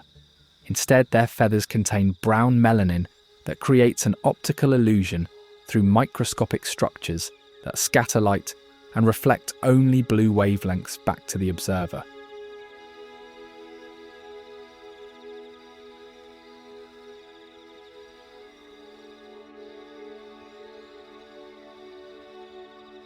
Blue jays function as nature's most successful con artists through their ability to perfectly mimic hawk calls, particularly red-shouldered hawks and red-tailed hawks.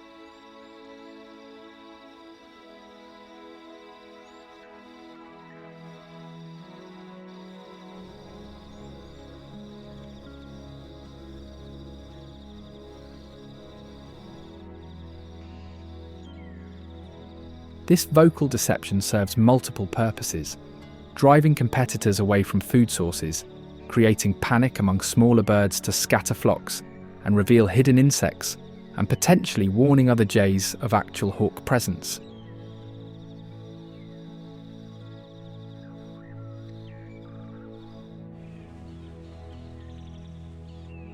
Their natural JJ call that gives them their name represents just one note in a repertoire that includes over 30 distinct vocalizations.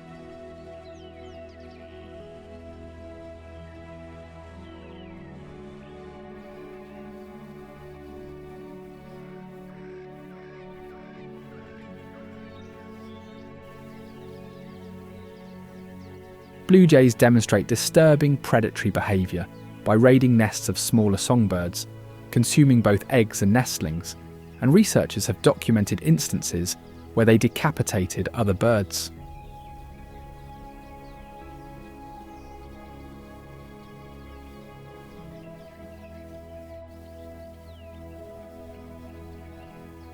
Their intelligence rivals that of ravens and crows, possessing the largest cerebrums relative to body size among North American birds, enabling complex problem solving and tool use.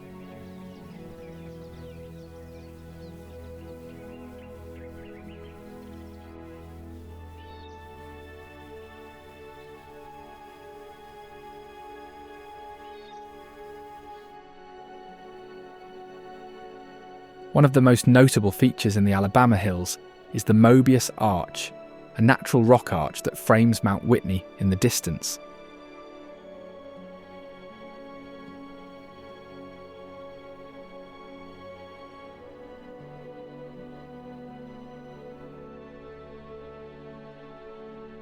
Historically, it has been used by Native American tribes as a distinctive landmark for thousands of years.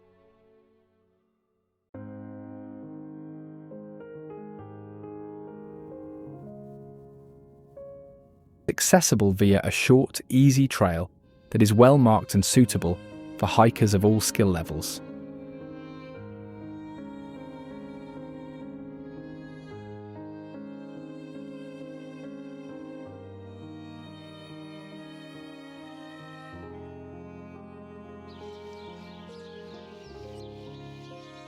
Hoary marmots are North America's largest ground squirrels, thriving in the most extreme alpine environments where oxygen levels barely sustain life.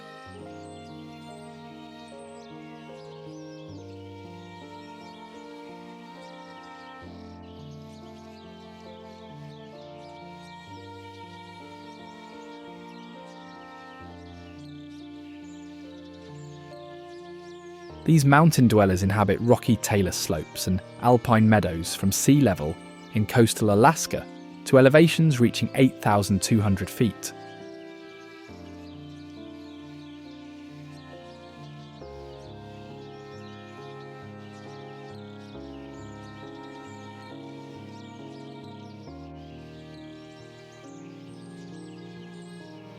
The species got its name from the distinctive silvery grey fur that covers their shoulders and back, creating a hoary or frosted appearance that perfectly camouflages them among granite boulders and weathered rock faces.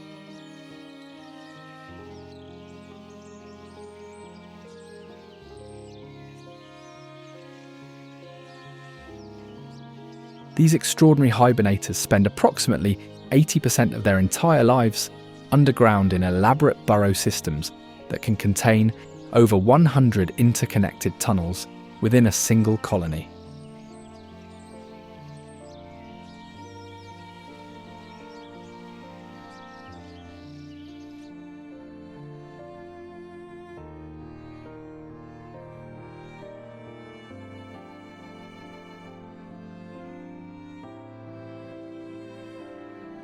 Amboy was established as one of a series of alphabetical railroad water stops across the Mojave Desert.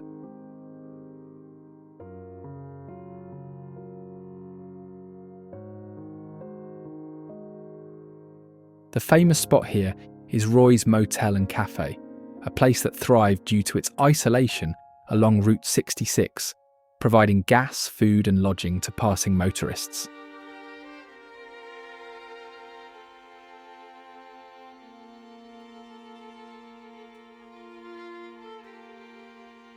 However, the opening of Interstate 40 in 1973 bypassed Amboy, resulting in a sharp decline in traffic and nearly leaving the town abandoned.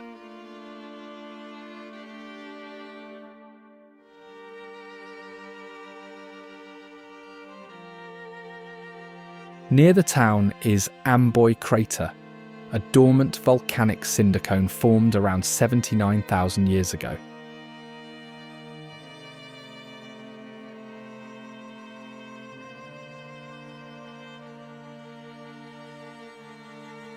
Today, it is classified as a near ghost town with a population close to zero, though Roy's remains open, operated as a historic attraction, selling souvenirs and pre-packaged food.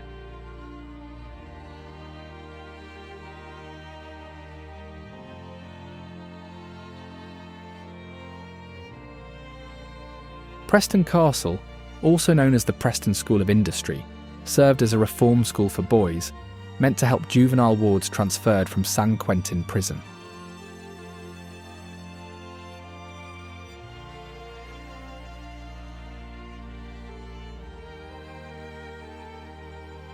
The Romanesque Revival building was designed to look more like a school than a prison, with plans for 77 rooms on 5 floors, including offices, dormitories, a dining hall, and staff apartments.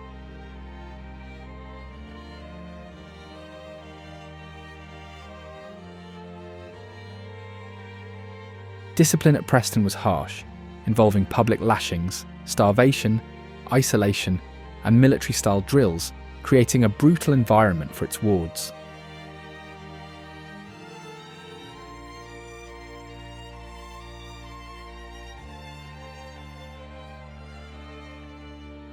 The head housekeeper, Anna Corbin, was brutally murdered in 1950, and stories are heard about her ghost still haunting the rooms up to this day.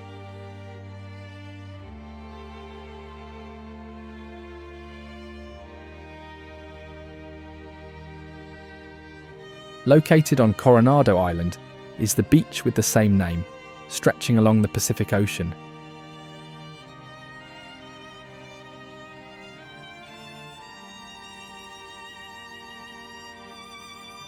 Its sand contains mica particles, giving it a sparkling appearance in the sunlight.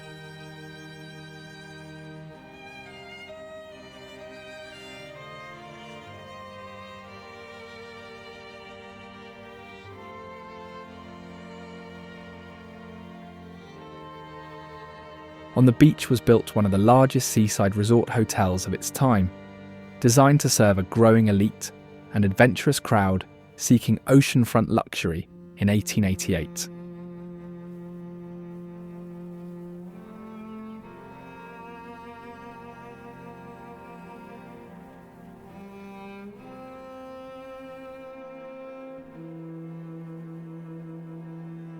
Hotel del Coronado was visited by 11 US presidents, and the resort figured in early Hollywood film shoots.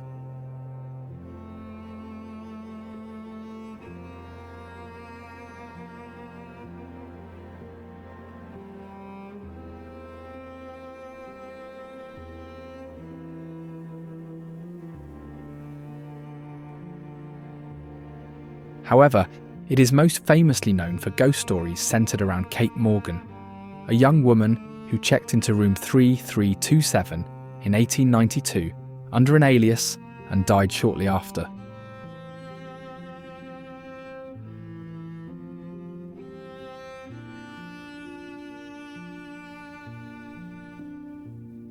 Guests staying in Kate's room report seeing flickering lights, feeling cold spots, hearing unexplained noises, and noticing objects moving on their own, with many also spotting a woman in Victorian clothes.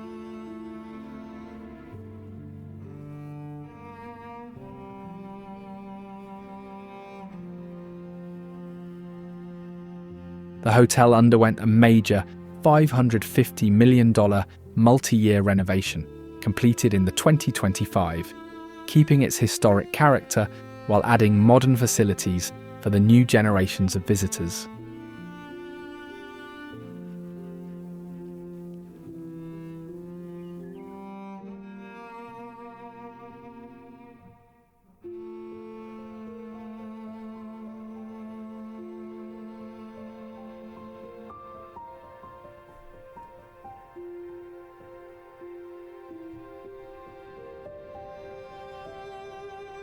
Just down the coast, the Queen Mary ocean liner, permanently docked in Long Beach since 1967, has undergone its own extensive restoration and turned from a famous ocean liner into a floating hotel and museum.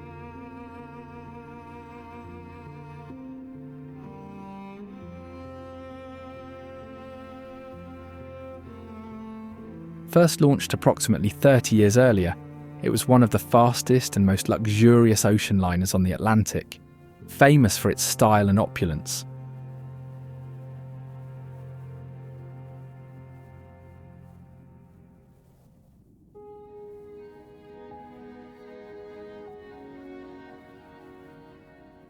Over 2 million passengers sailed aboard the Queen Mary during its service, making it one of the most travelled transatlantic liners of its era.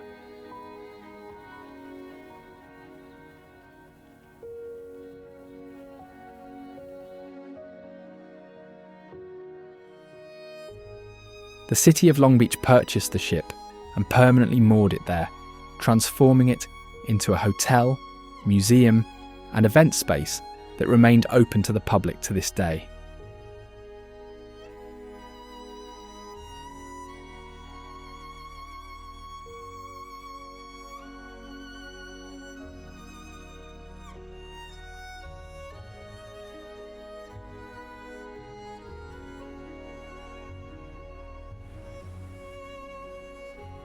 La Jolla Cove is a small, sheltered beach known for its exceptionally clear waters, with visibility reaching up to 30 feet on calm days.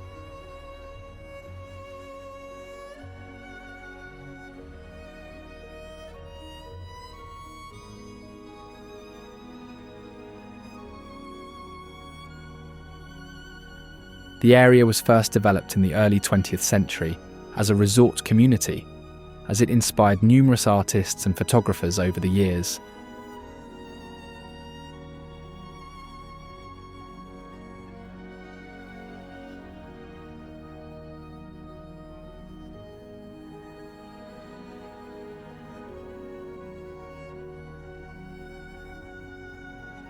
It is part of the San Diego La Jolla Underwater Park, a protected marine reserve established in 1970.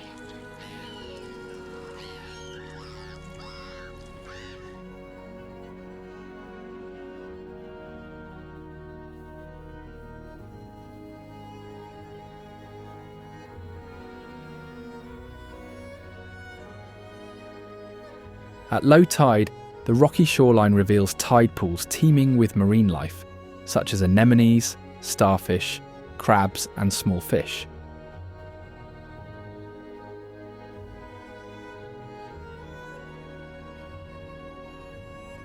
It is a popular spot for snorkeling and diving, but it is also famous for its dolphins population.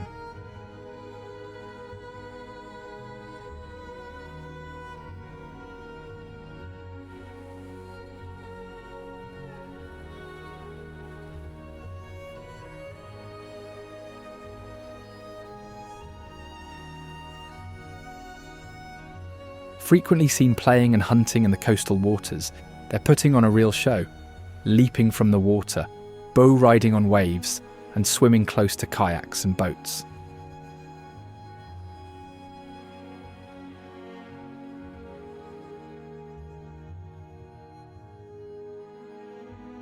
Despite their playful nature, they face challenges from underwater noise pollution, which interferes with their communication and navigation.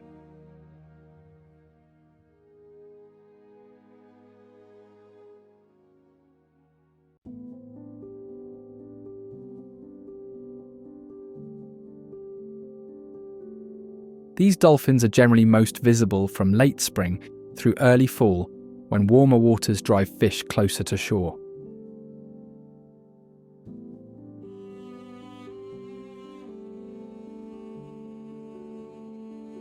The Cove area offers shelter and rich feeding grounds that support dolphin populations year-round.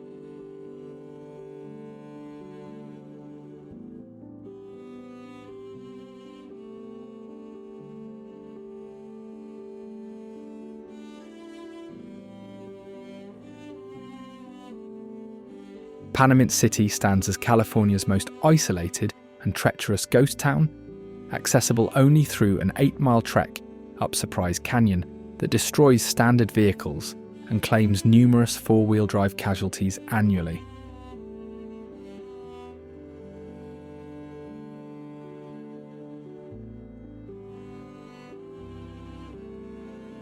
This silver mining camp erupted from the barren Panamint Mountains in 1873 when prospectors Richard Jacobs and Robert Stewart discovered the Marvel Lode, sparking a stampede into Death Valley's most unforgiving territory.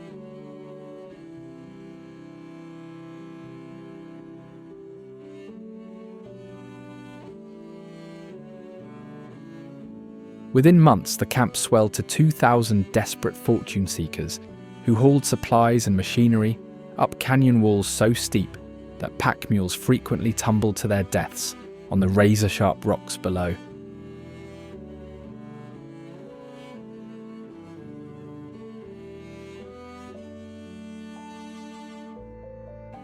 Transportation of silver ore from Panamint City required one of the most elaborate and dangerous operations in mining history, involving pack trains that carried 400-pound silver bars down treacherous mountain trails to the nearest smelter, 200 miles away in Los Angeles.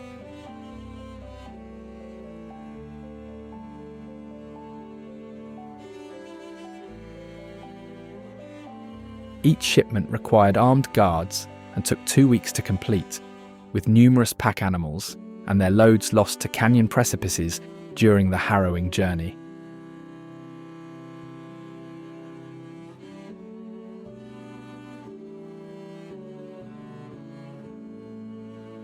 The Marvel mine ultimately produced over $2 million worth of silver during its brief operation, though the extreme transportation costs consumed most profits.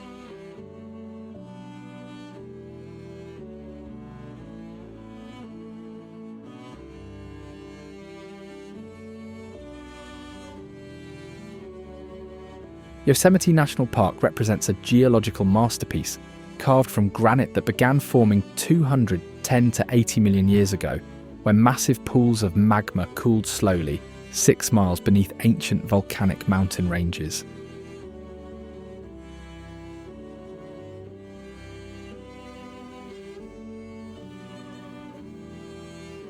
The granite bedrock underlying the park formed through subduction of the ancestral Pacific Plate beneath North America, creating the Sierra Nevada batholith that extends far beyond park boundaries.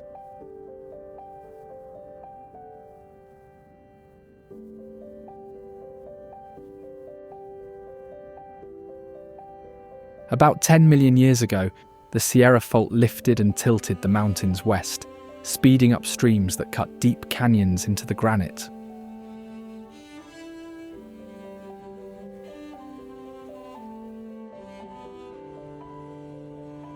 Smaller streams kept their old paths, creating hanging valleys and waterfalls.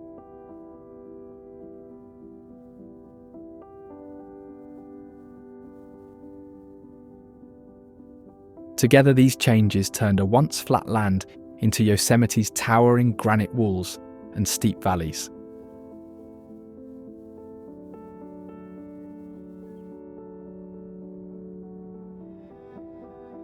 Half Dome is one of the most iconic and recognizable rock formations in Yosemite National Park.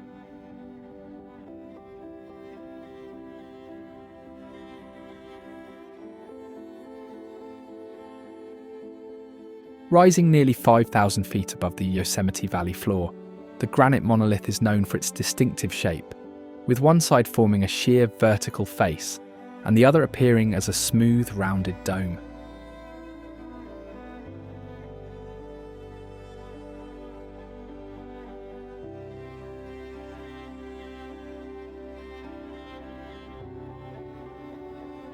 Serving as a symbol of Yosemite, the formation is part of the Sierra Nevada batholith, a large mass of granite that underlies much of the region.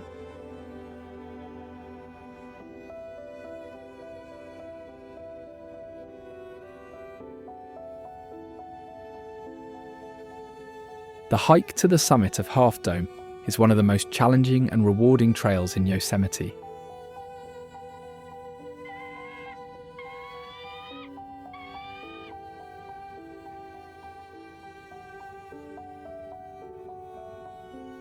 The first recorded ascent of Half Dome was in 1875 by George G. Anderson, who drilled holes into the rock and used ropes to reach the summit.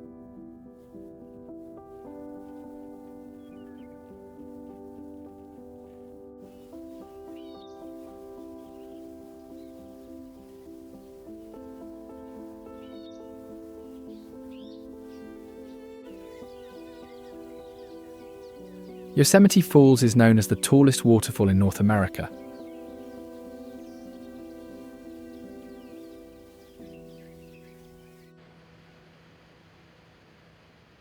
It has 3 sections, an upper fall, a middle cascade, and a lower fall, that together form one continuous drop of water.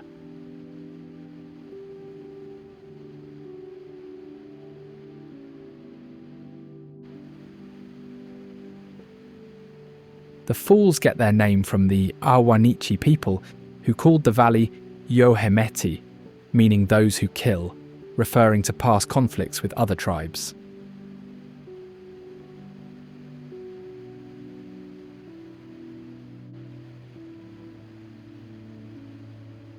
The falls themselves were believed to be guarded by a spirit named Poloti, a figure of both respect and fear.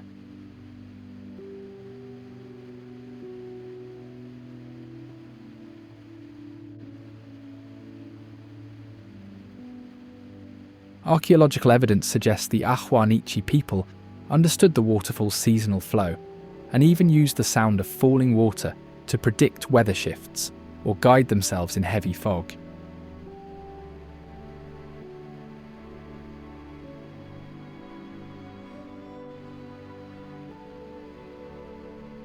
Darker stories also surround the falls. Local legends say that if someone looked too long into the waters, the spirit Pelotti might lure them closer, pulling them toward the edge.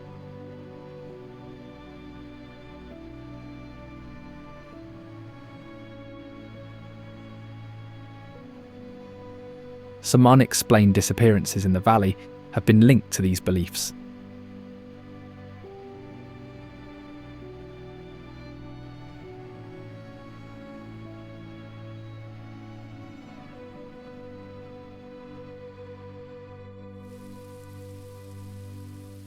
Dark-eyed juncos rank as North America's second most abundant bird, with an estimated 260 to 630 million individuals, far more than most people realise.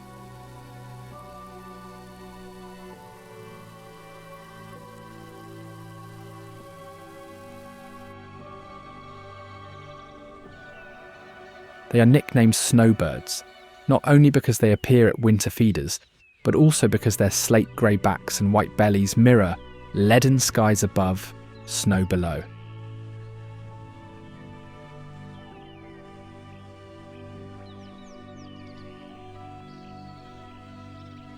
For food, they use a remarkable technique called riding, flying up to grass seed clusters and riding the stems down like tiny surfers.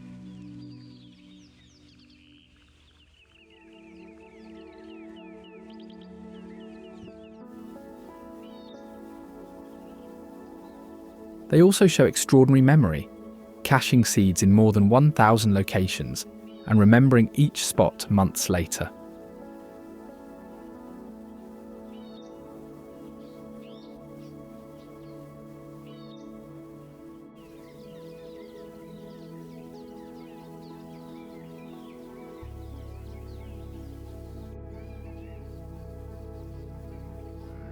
This spatial intelligence allows them to recover food even after snow or shifting vegetation hides the original landmarks.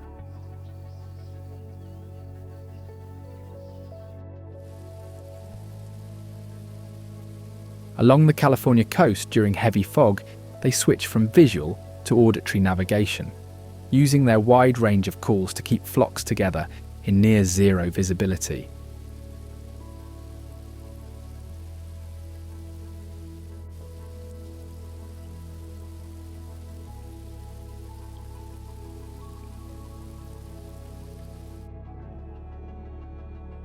El Capitan stands as one of the most imposing granite monoliths on Earth, composed almost entirely of pale, coarse-grained granite that crystallized during the Cretaceous period, when massive pools of magma cooled slowly deep beneath ancient volcanic mountains.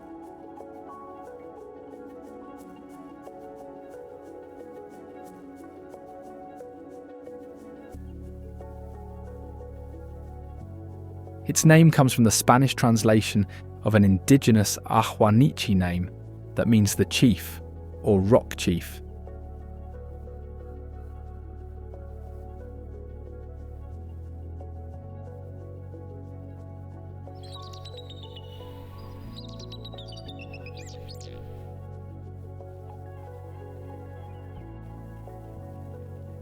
It is one of the most famous rock climbing destinations in the world.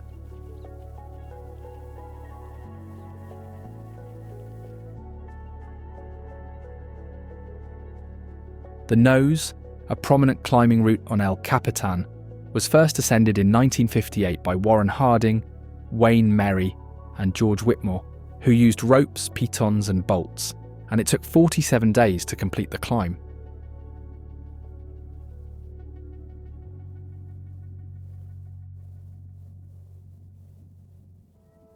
Then in 2017, Alex Honnold became the first person to climb El Capitan without ropes or safety equipment, taking 3 hours and 56 minutes to finish.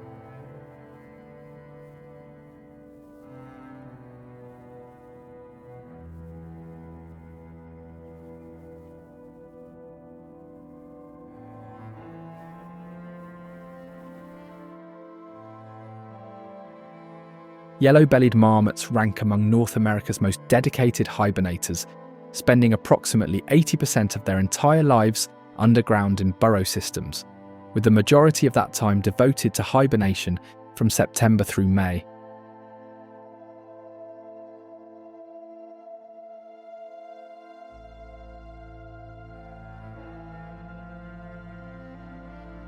These remarkable rodents construct elaborate burrow complexes beneath boulders, with main tunnels extending deep into hillsides, connected by numerous branching passages that create underground cities, housing up to 20 individuals.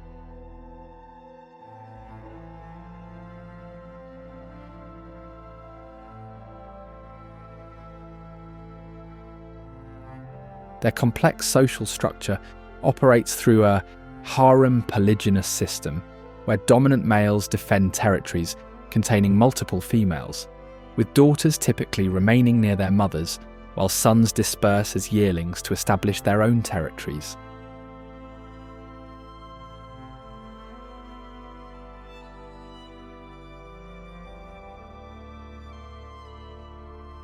Young marmots lose half their body mass during hibernation, making reaching adequate fat reserves by autumn critical for survival.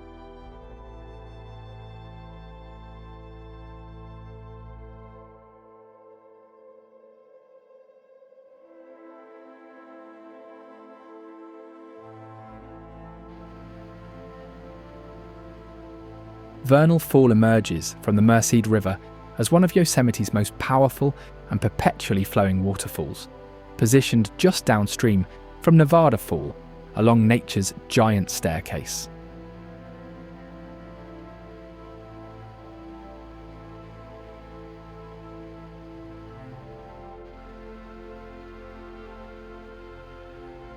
The Ahwahneechee people called this cascade Yanopa, meaning little cloud, before Lafayette Bunnell of the Mariposa Battalion renamed it Vernal in 1851 to honour its spring-like characteristics and year-round flow.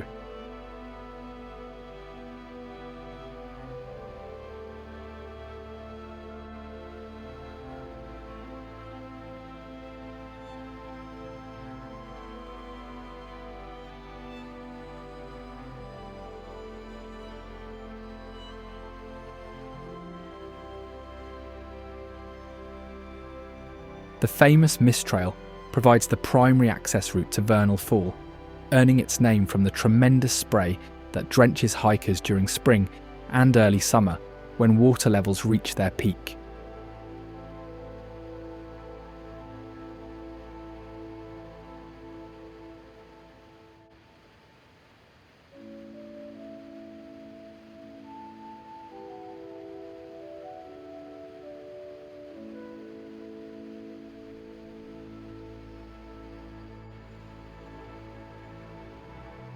This waterfall generates such enormous volumes of mist that visitors often need raincoats or ponchos to avoid complete soaking, with the spray creating natural rainbows visible from multiple vantage points along the trail.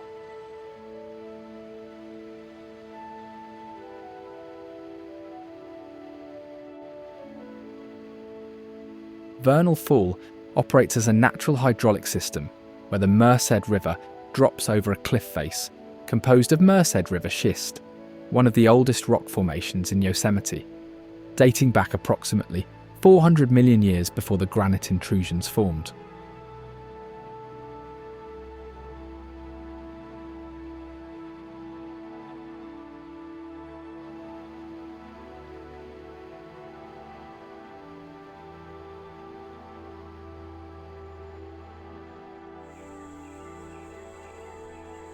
The Merced River functions as the primary architect of Yosemite Valley through a dramatic geological history spanning 10 million years, beginning when the Sierra Nevada started rising and forcing the river to carve its course through increasingly resistant granite formations.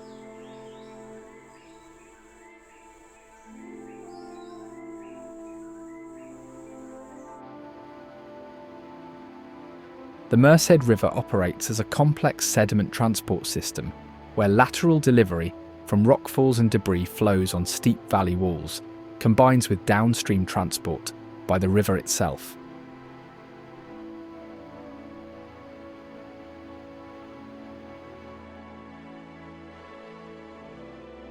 Temperature variations along the river's course create distinct aquatic ecosystems, with cold alpine waters near the waterfalls supporting different species than the warmer pools in meadow sections.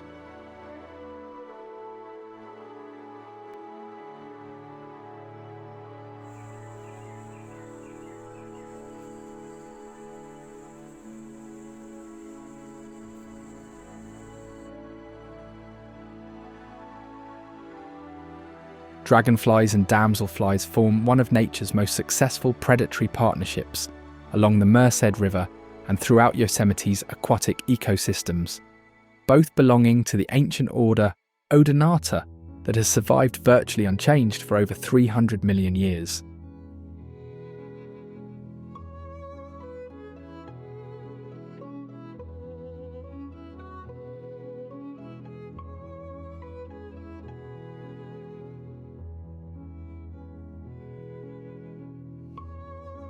Both species require aquatic environments for reproduction, spending the majority of their lives as voracious underwater nymphs that can live submerged for up to 5 years before emerging as winged adults that survive only weeks or months.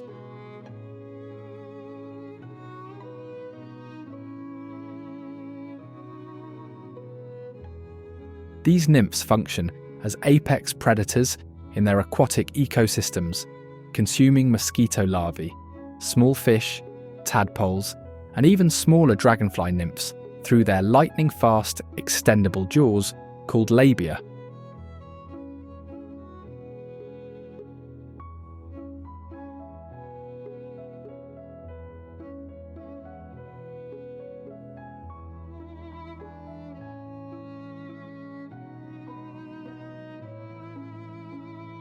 The transformation from aquatic nymph to aerial adult represents one of nature's most dramatic metamorphoses, with the emerging insects literally crawling out of their old exoskeletons in a process called ecdysis.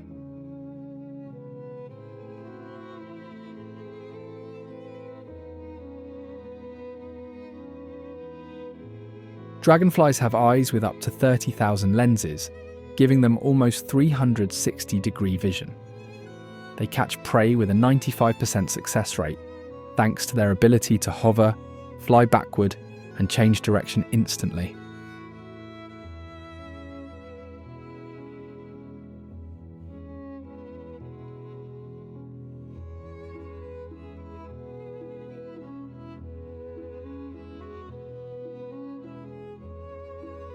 Damselflies compensate for their more limited flight capabilities through incredible precision and stealth, often approaching prey while remaining virtually motionless, except for their wings.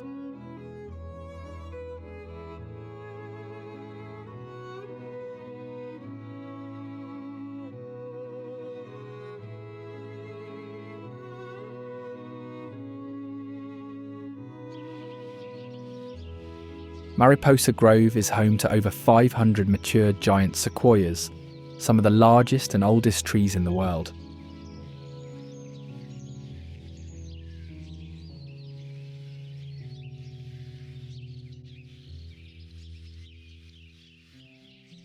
The grizzly giant is one of the most well-known trees in the grove, estimated to be around 2,700 years old.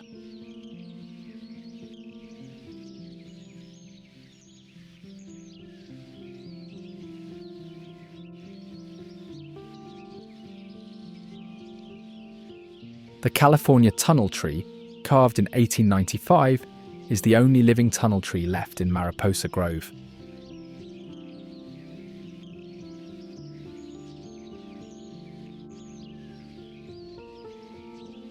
It was cut to allow horse-drawn carriages to pass through, and is still standing today, unlike some other tunnel trees that fell over time.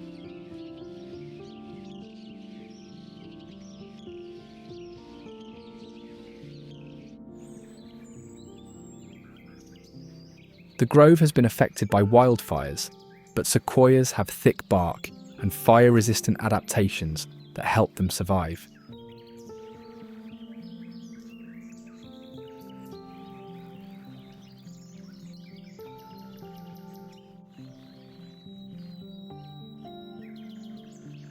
Many of the sequoias in Mariposa Grove also bear scars from lightning and even earthquakes, yet they continue to grow.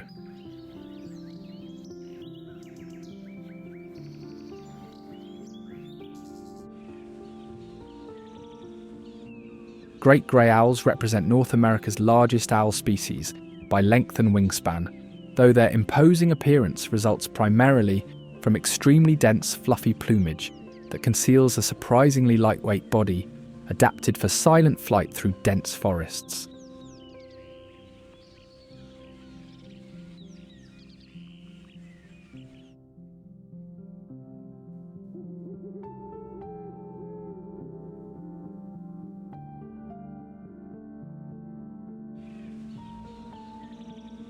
Yosemite National Park serves as the last sanctuary for approximately 65% of California's endangered great grey owl population, with only 200 to 300 individuals remaining statewide.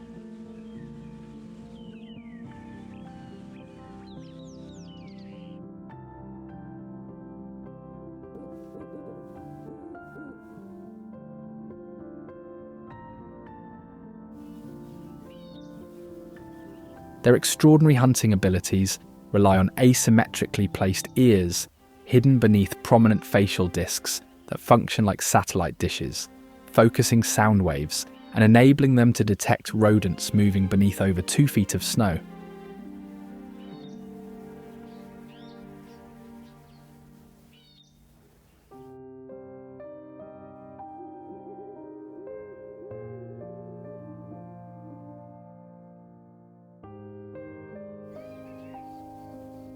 Great grey owls exhibit unusual nesting requirements, utilising abandoned hawk nests, broken-top snags, or natural tree cavities rather than constructing their own nests.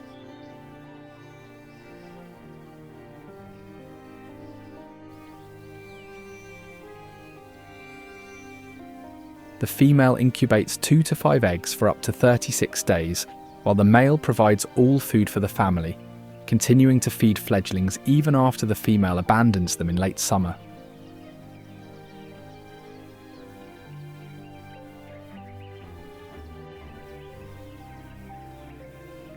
Young owls remain flightless for weeks after leaving the nest, using their beaks and talons to climb trees, while their parents vigilantly guard against predators.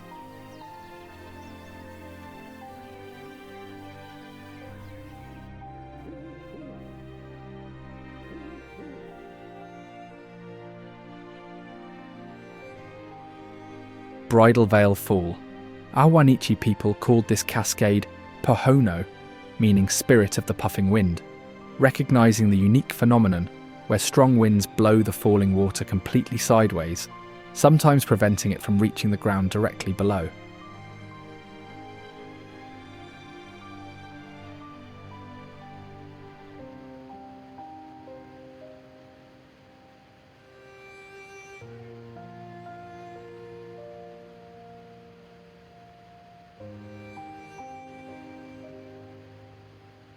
This ethereal behaviour inspired newspaper editor Warren Baer to suggest the name Bridal Veil Fall on August 5, 1856, when he observed its delicate, lacy appearance, resembling a bride's veil swaying in the breeze.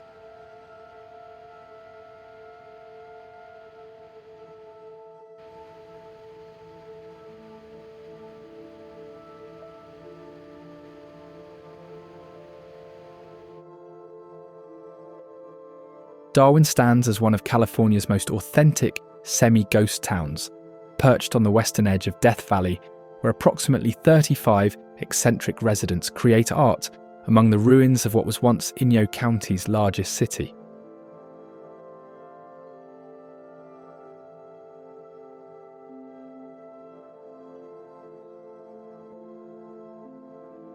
Named after Dr. Darwin French, who led a prospecting expedition into the area in 1860 searching for the legendary Lost Gunsight mine, the settlement emerged as a major silver and lead mining camp in 1874.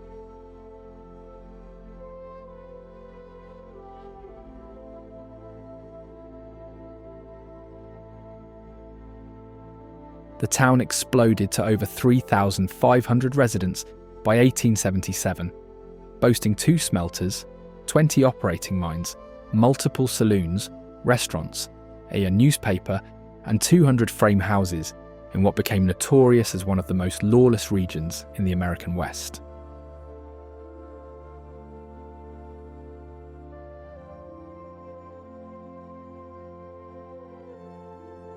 Unlike other boom towns that died completely, Darwin survived through intermittent mining operations that continued until the 1970s, with significant revivals during World War I and World War II, when lead and zinc became strategically valuable.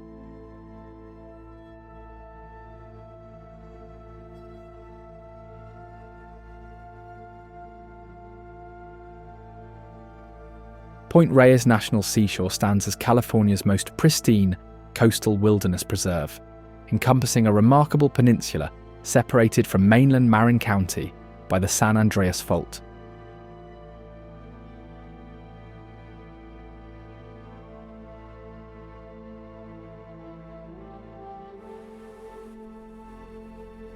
This extraordinary preserve protects undeveloped Pacific coastline, featuring windswept beaches, dramatic cliffs, estuaries, salt marshes, and coniferous forests that create one of the most diverse coastal ecosystems in North America.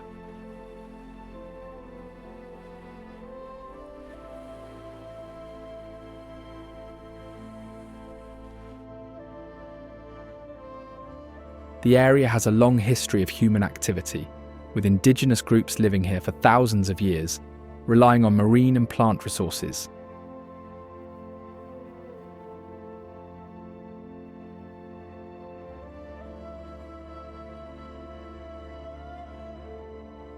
In the 19th century, European settlers established cattle ranches, some of which still operate today.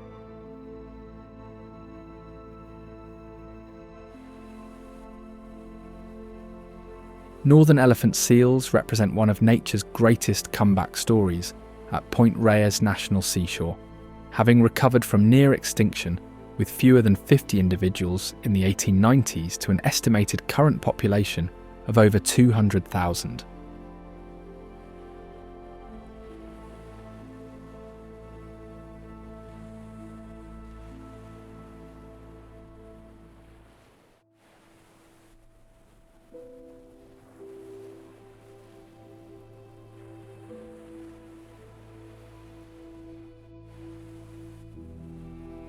These remarkable creatures undertake one of the largest marine mammal migrations on Earth, travelling twice annually between feeding areas near the Aleutian Islands in Alaska and breeding beaches along California's coast.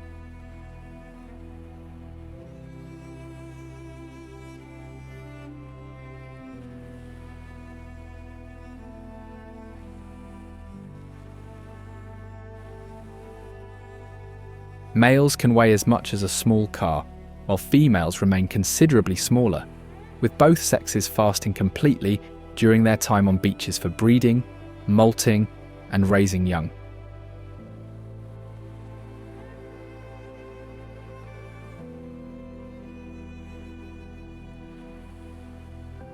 The distinctive inflatable proboscis on mature males gives them their name, and enables their characteristic gurgling vocalizations that echo across breeding beaches.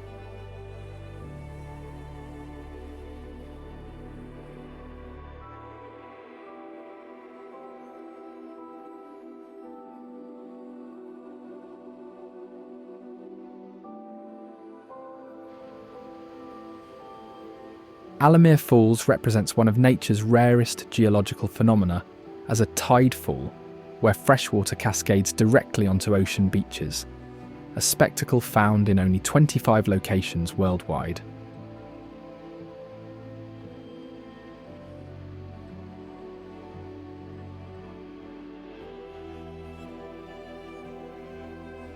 California hosts just 2 of these extraordinary formations, with Alamir Falls joining the more famous McArthur-Burney Falls in Big Sur as the state's only coastal waterfalls, flowing directly into the Pacific Ocean.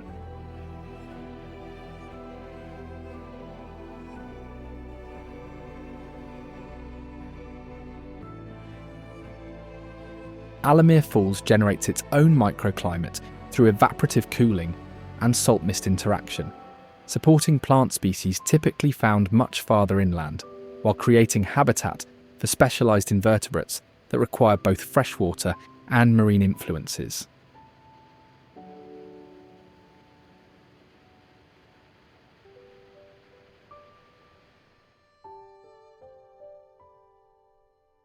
Ballarat emerged in 1897 as the primary supply hub for gold mining operations scattered throughout the Panamint Range canyons, strategically positioned near Post Office Springs, a reliable water source that had sustained desert travellers since the 1850s.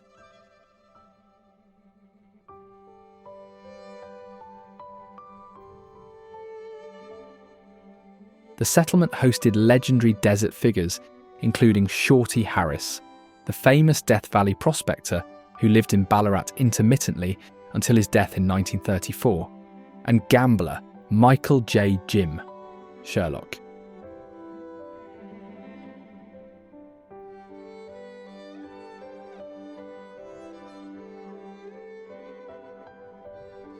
The infamous Charles Manson and his followers established themselves at Barker Ranch just south of Ballarat during the 1960s, using the ghost town as a hideout and leaving graffiti throughout the abandoned buildings.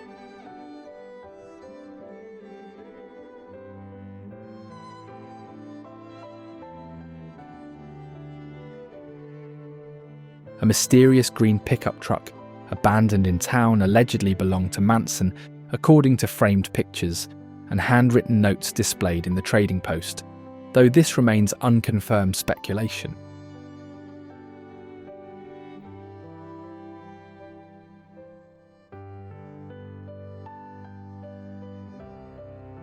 The town gained additional notoriety when scenes from the 1969 film Easy Rider were shot here, including the iconic moment where Peter Fonda's character throws away his Rolex watch.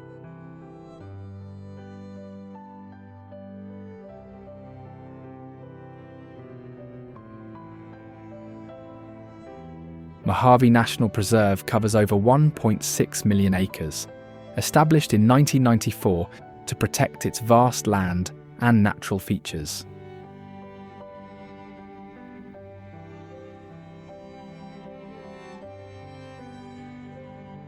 In this area, pilots, truckers and residents frequently see unexplained lights in the Mojave skies.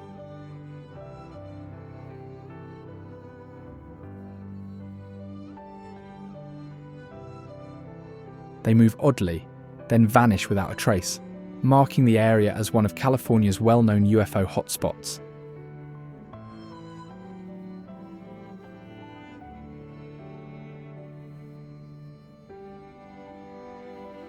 One of the most intriguing stories is the Mojave Incident of 1989, when a couple camping reported seeing red-eyed gremlin-like creatures and a blinding light from a flying craft before losing consciousness.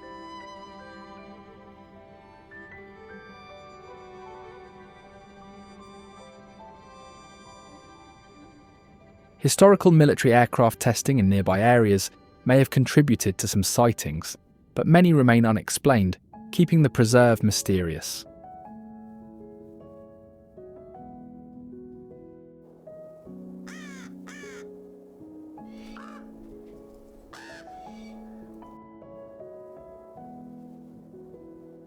The Dumont Dunes are a prominent sand dune system located in the northern part of the preserve.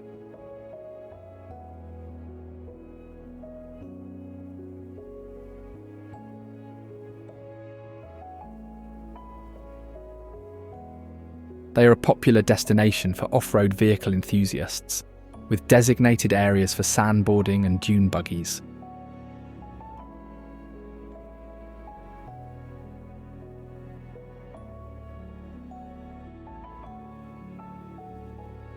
The dunes were formed over thousands of years by wind carrying sand from the nearby dry lake beds.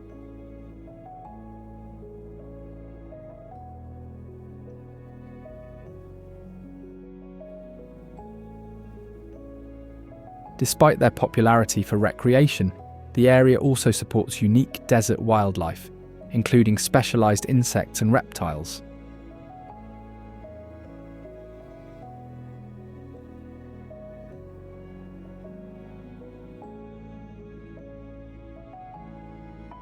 The Cima volcanic field is a geological feature consisting of over 40 extinct volcanic cinder cones and lava flows in the Mojave Desert.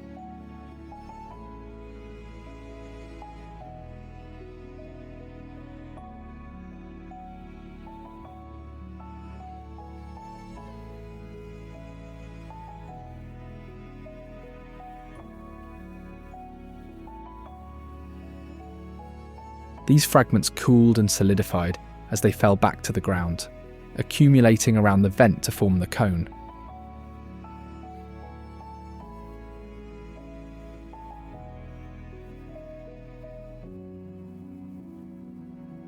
The volcanic field is estimated to be around 7.6 million years old, with the most recent activity occurring roughly 10,000 years ago.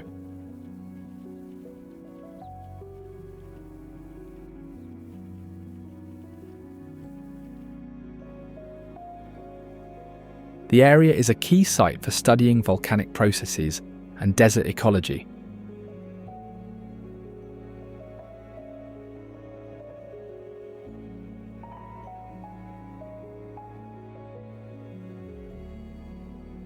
The Kelso Dunes are one of the largest dune systems in the region, though are relatively young in geological terms, estimated to be around 10,000 to 25,000 years old.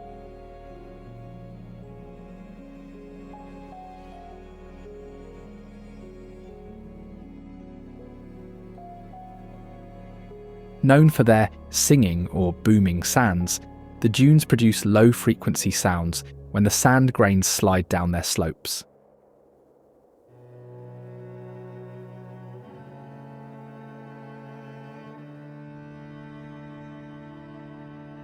This phenomenon is caused by the movement of dry, well-sorted sand under specific conditions.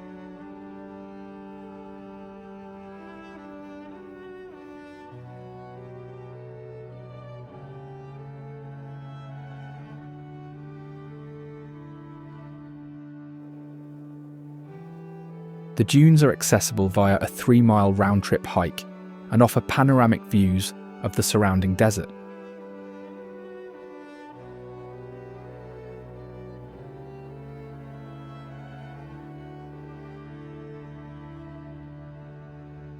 However, unlike some other dune systems in the region, the Kelso Dunes are closed to off-road vehicles to protect the fragile ecosystem and preserve the natural soundscape.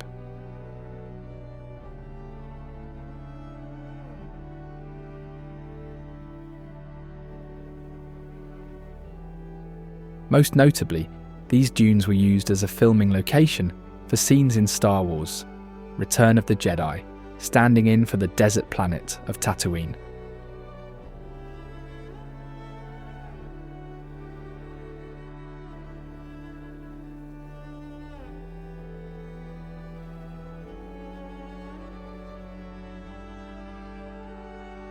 Common inhabitants of these dunes are the darkling beetles.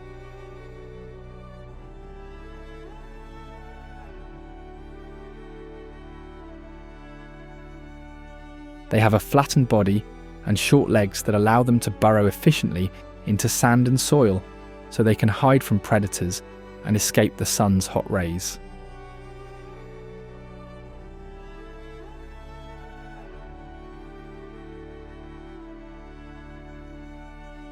Active mainly at night or in cooler parts of the day, they hide during extreme desert heat in burrows under rocks or in rodent tunnels, often switching shelters to find optimal protection.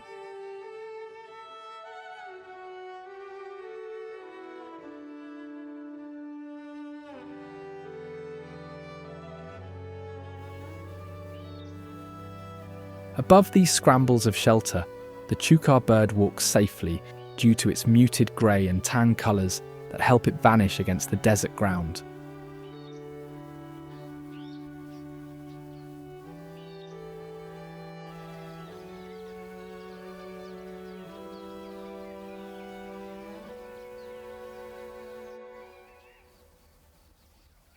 Introduced from Asia, they adapted well to these arid hillsides, eating mostly seeds and desert plants. Young chicks, however, depend on insects for their first meals.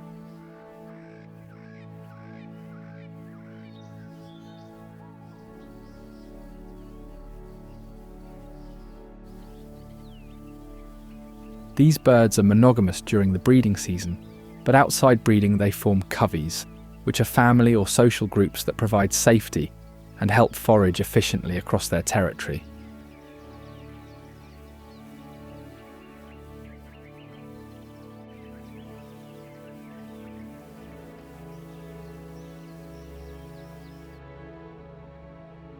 Sierra National Forest was officially established in 1893 to manage and protect its natural resources.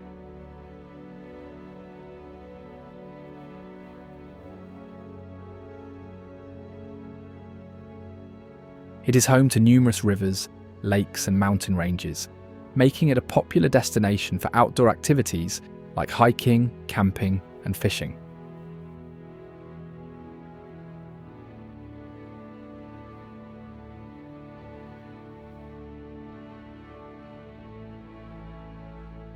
Historically, the area was inhabited by Native American tribes and later became a focal point during the California Gold Rush.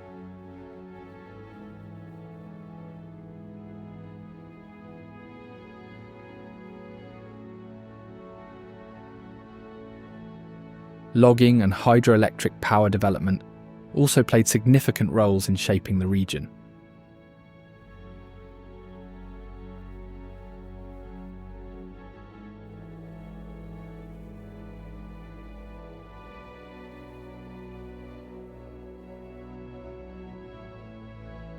Known for its crystal clear waters, Bass Lake is a man-made reservoir that serves as a hub for boating and water activities.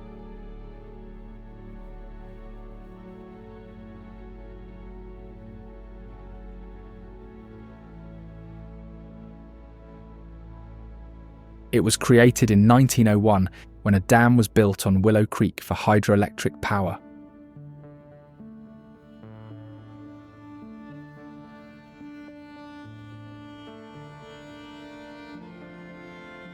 It was named after the bassfish that were stocked in its waters, making it a popular fishing destination.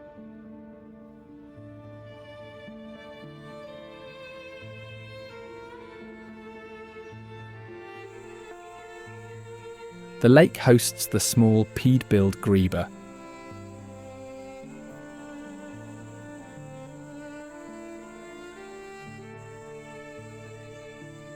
Small, with a stocky body, short neck, and a distinctive thick bill, the grebe loves this area because it provides shelter and nesting sites.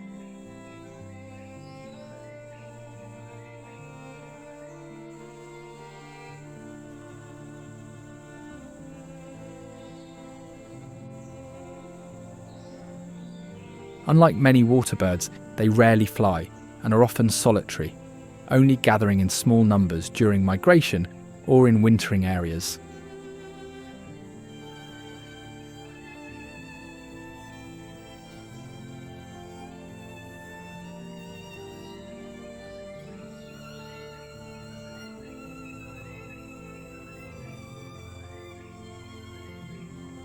What sets them apart is their ability to trap air in feathers to control buoyancy, allowing them to sink slowly and remain hidden when threatened.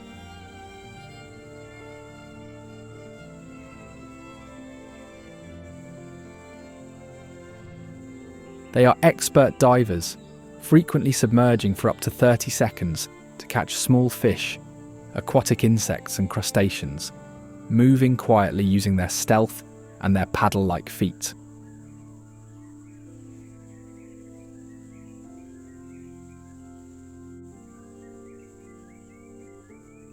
The species is partly migratory, moving southward in colder months to avoid frozen water bodies, but some populations remain year-round in temperate regions like Bass Lake.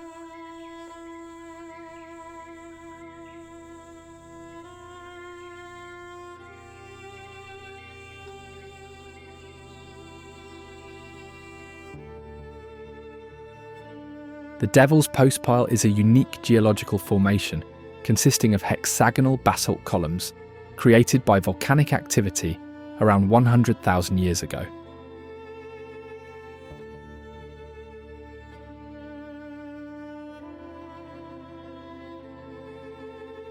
The columns are a rare example of columnar jointing,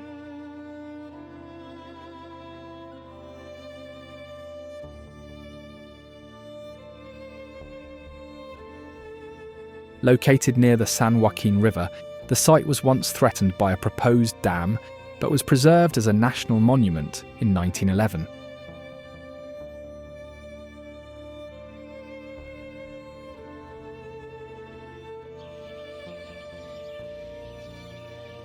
The Ansel Adams Wilderness is a rugged and scenic area, with high-altitude lakes, granite peaks, and endless hiking trails.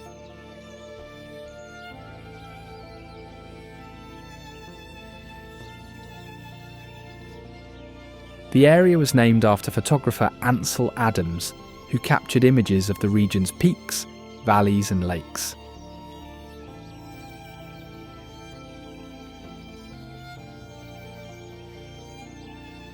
The wilderness was originally part of the Minarets National Forest before being renamed in 1984 to honour his contributions to conservation and photography.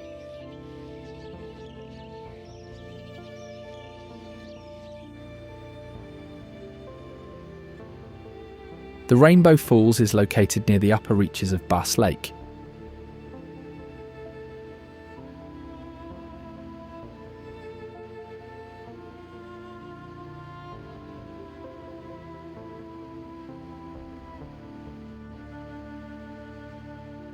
The falls are named for the rainbows often visible in the mist on sunny days.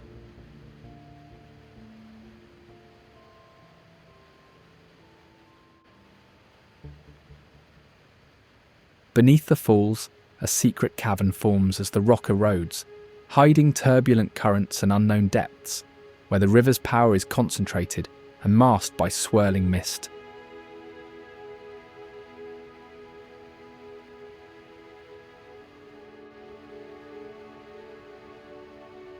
Originating from volcanic activity, it was formed about 75,000 years ago when lava cooled into cliffs. Over thousands of years, the water erosion undercut the rock, moving the falls back about 500 feet from their original position.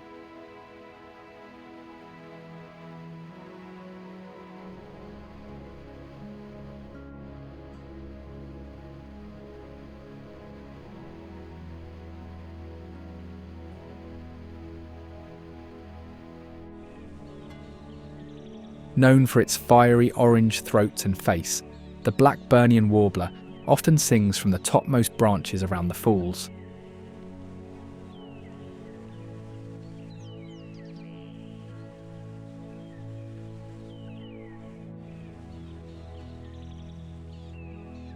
The Blackburnian warbler's agile flight involves gliding and fluttering movements, allowing quick navigation through the dense forest.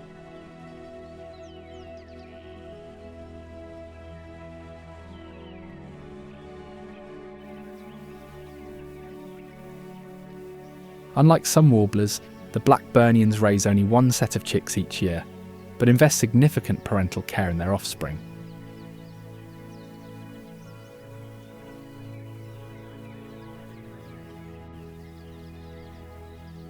Their high-altitude breeding territories are often located near streams or wet areas within the forest, where food is easier to find for both parents and chicks.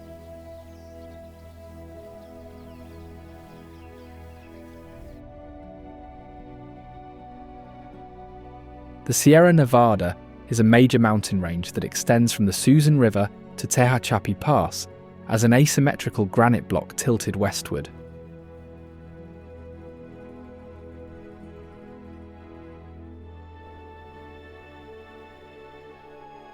The range's snowpack provides about 60% of California's water supply, feeding major rivers like the Sacramento and San Joaquin.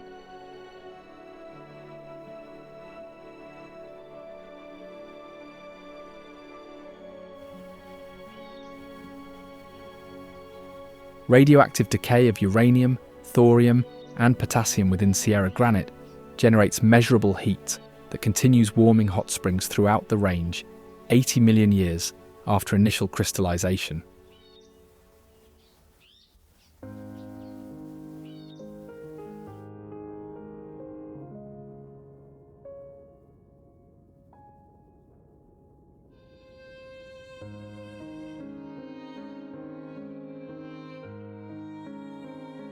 Active tectonic processes continue raising the Sierra Nevada, while ongoing erosion removes approximately the same amount of material, maintaining the range's dramatic relief through dynamic equilibrium between uplift and denudation.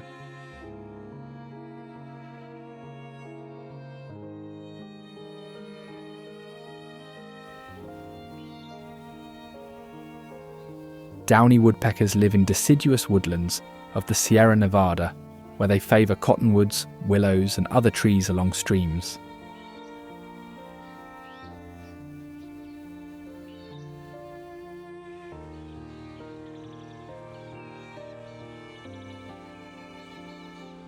Males and females split their feeding tasks. Females peel bark to find insects on the surface, while males drill deeper for larvae, so they avoid competing for the same food.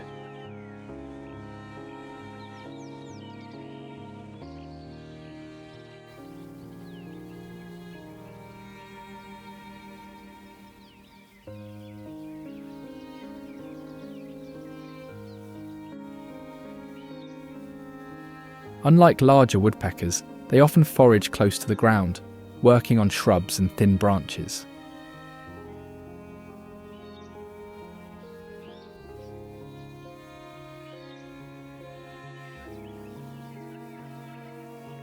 Each year they carve out a new nest cavity in dead or dying wood, usually finishing in 1 to 3 weeks.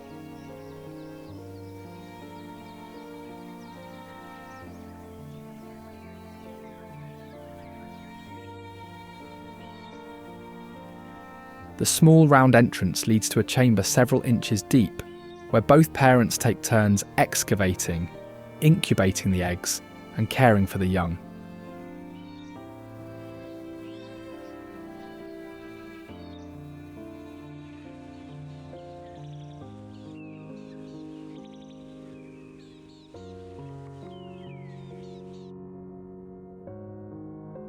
Lake Tahoe is known for its clear water, where objects can be seen far below the surface, and for its colours that shift from bright turquoise, near the shore, to deep blue in the middle.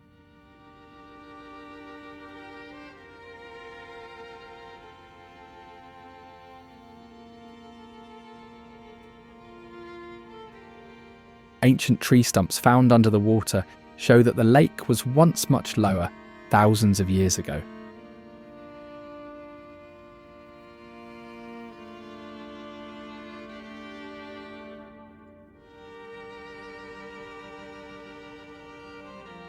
Unlike most lakes, its water does not reach the ocean. Instead, it flows into the Truckee River, which disappears into desert lakes in Nevada. Because the lake is so deep, it never fully freezes, even in winter.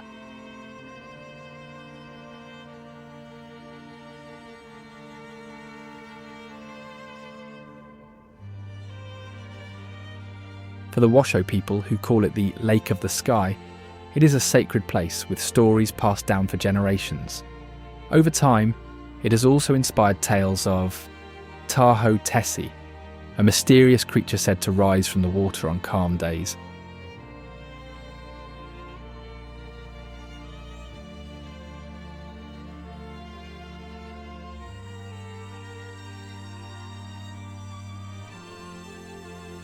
The common merganser is a skilled fish hunter, using its long, thin bill with serrated edges like a comb to grip slippery prey.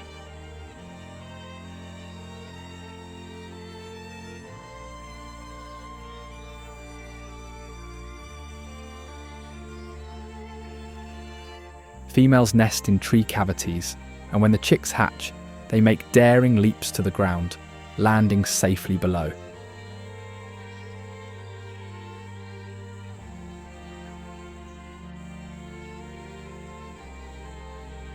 A single mother may lead a large group of chicks, as other mothers sometimes leave their young in her care.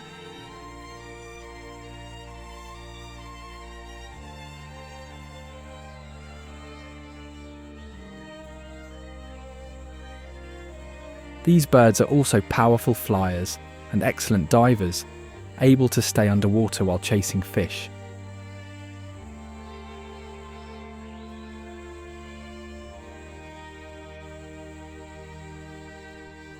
In winter, they gather in big flocks on lakes and rivers, diving together in a lively display that is hard to miss.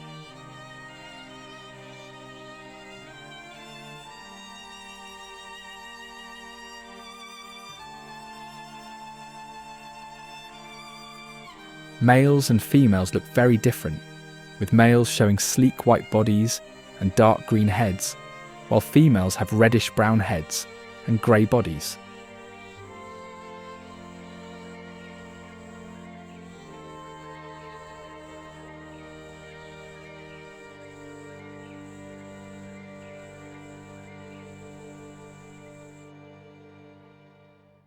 Despite being critical pollinators in the Tahoe Basin, western honeybees face threats from parasitic mites, predators like birds and bears, and human-related impacts such as pesticide exposure.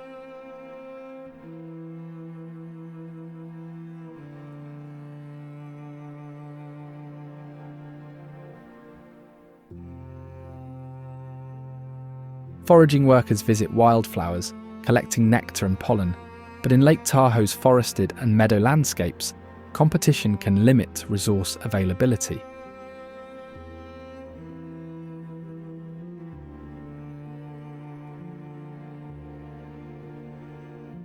Queens control the hive's population by laying fertilised eggs that become workers and unfertilised eggs that develop into drones, producing thousands of eggs in peak seasons.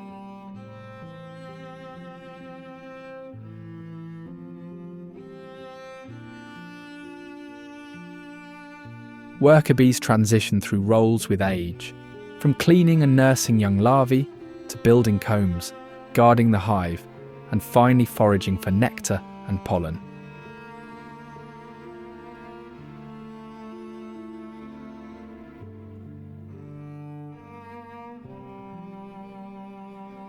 Unlike some bee species that migrate, these honeybees stay in one place year-round, synchronizing their life cycles with the blooming patterns of local Sierra Nevada wildflowers.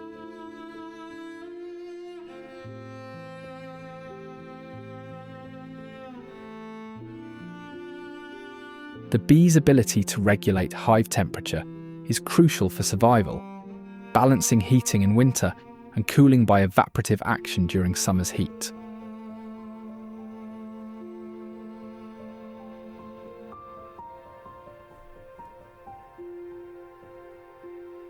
Their presence helps both natural vegetation and local farms, but careful management is required to balance bee numbers with wild pollinators and prevent harming the ecosystem.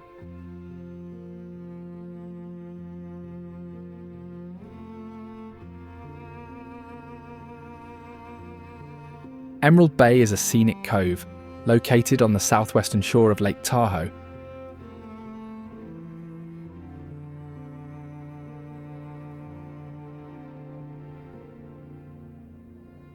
It is known for its distinctive shape, formed by glacial activity thousands of years ago.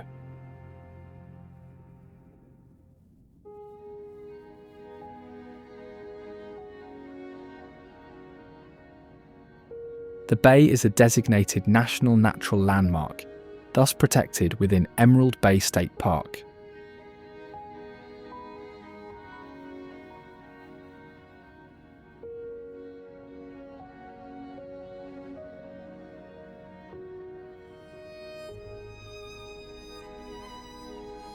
Fournette Island is the only island in Lake Tahoe located within Emerald Bay.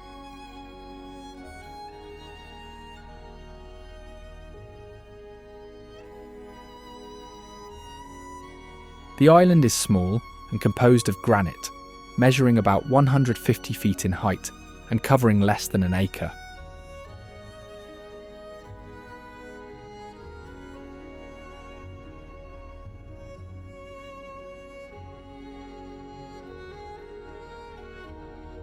At the top of the island stands the ruins of a stone tea house, built in the 1920s by Laura Josephine Knight, the owner of the nearby Vikingsholm mansion.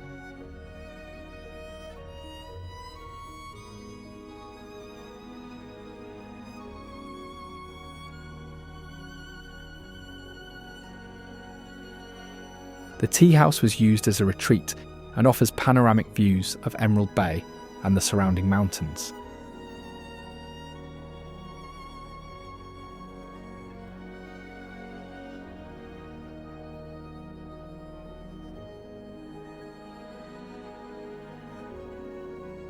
The island is accessible by boat and is a popular destination for visitors exploring Emerald Bay.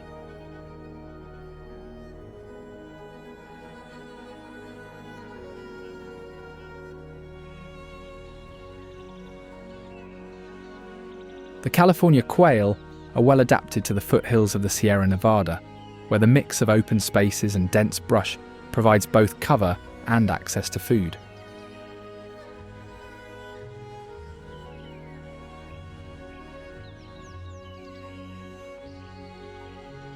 Their distinctive plume on the head, called a topknot, helps break up their outline in the shadows and is unique among quail species.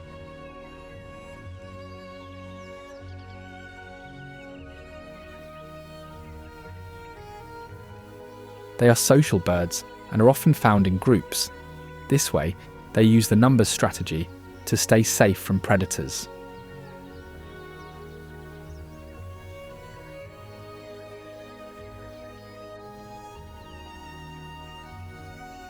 When alarmed, they employ a unique creeping behaviour, moving low to the ground to avoid detection by danger.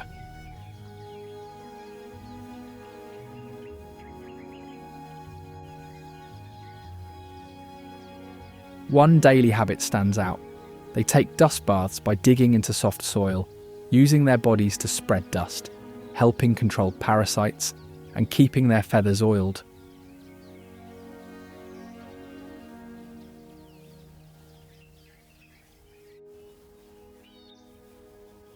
The chicks are precocial, meaning that they leave the nest quickly and follow their parents in search of food, learning survival skills from the adults.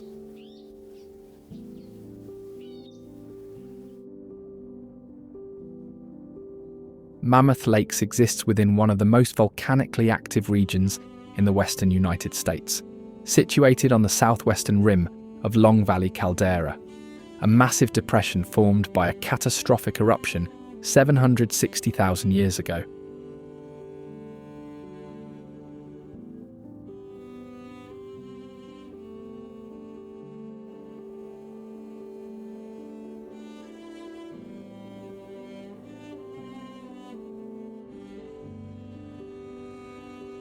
Modern volcanic monitoring reveals continuous magma movement beneath Mammoth Mountain, with earthquake swarms in 1980 and 1989 caused by surges of molten rock and upward intrusion of magma dikes just 1 to 2 miles below the surface.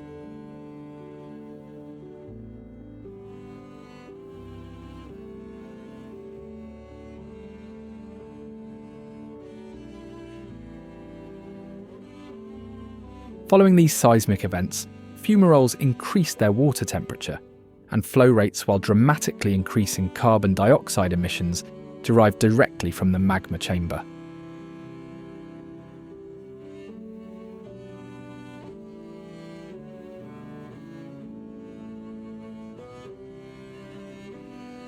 The mountain's impermeable rock layers prevent volcanic gases from escaping through summit vents, forcing them to migrate along the flanks and emerge at the base, creating dangerous concentrations that periodically require area evacuations.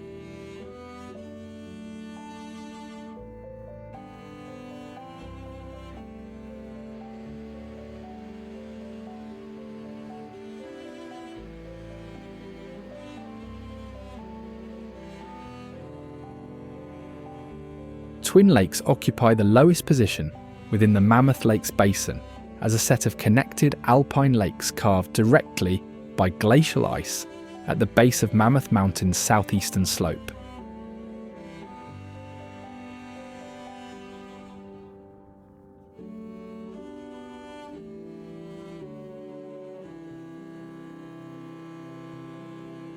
These lakes represent the final resting place of glacial meltwater within a massive cirque system that glaciers carved through tens of thousands of years of grinding movement against volcanic bedrock.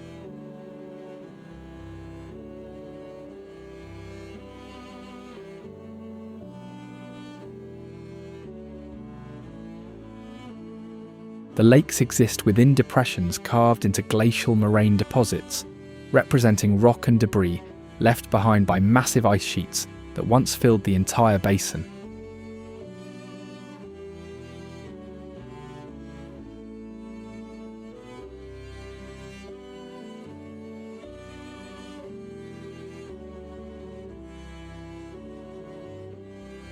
Twin Lakes is also a starting point for several hiking trails, including routes to Duck Pass and the Mammoth Crest.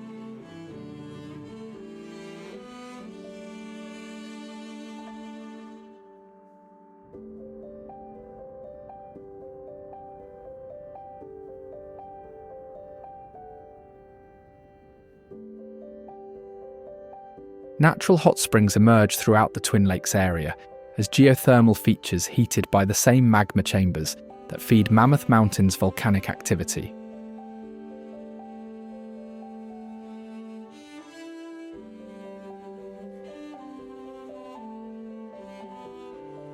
These thermal features create warmer microhabitats around the lake's edges, preventing complete winter freeze-up in certain areas, while supporting unique plant communities adapted to both alpine conditions and geothermal heating.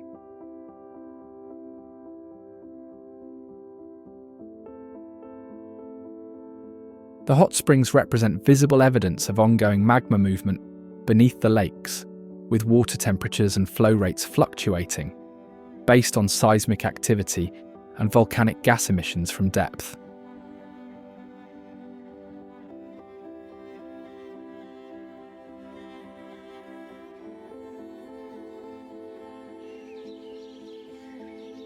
Red-breasted nuthatches inhabit the coniferous forests of the Mammoth Lakes region as permanent residents of spruce, fir, and pine forests.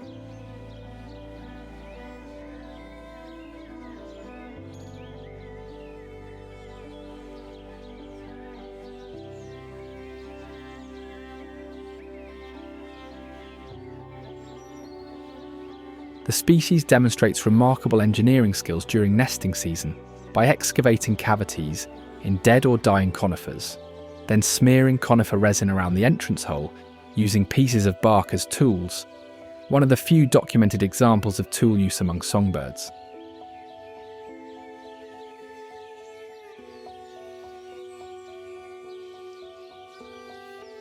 This resin barrier deters potential predators and competitors from entering the nest cavity, while providing protection for eggs and nestlings.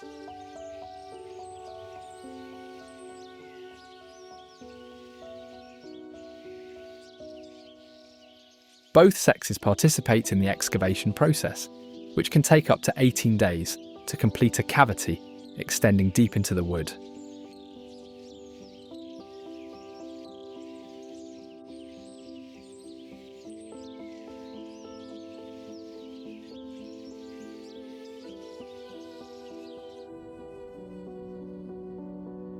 Coachella Valley represents one of California's most remarkable geological formations, an arid rift valley within the Colorado Desert that extends southeast from the San Gorgonio Pass to the northern shore of the Salton Sea.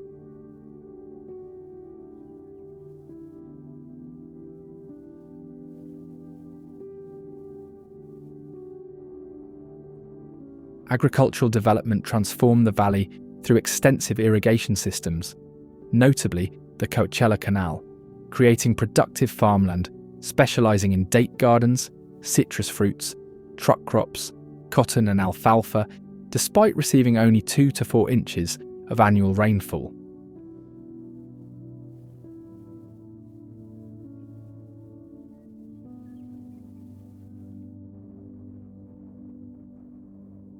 The current name Coachella resulted from a misspelling on an official map around 1900.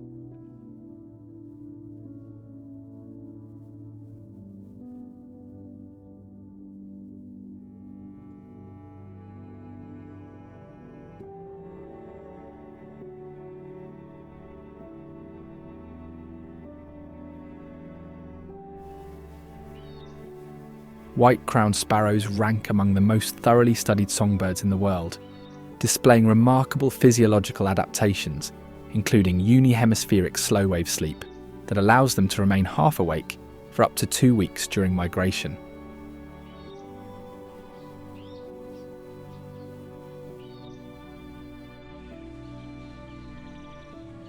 During migration, tracked individuals show remarkable consistency in their routes and timing, with departure dates from wintering grounds varying by only 20 days, despite vastly different breeding destinations spanning from California to southwestern Alaska.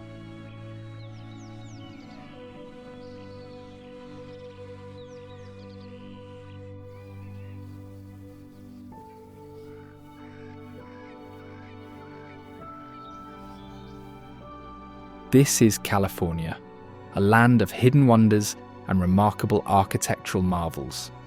Now, if you don't want to miss the most unreal wonders of Arizona, check out this video.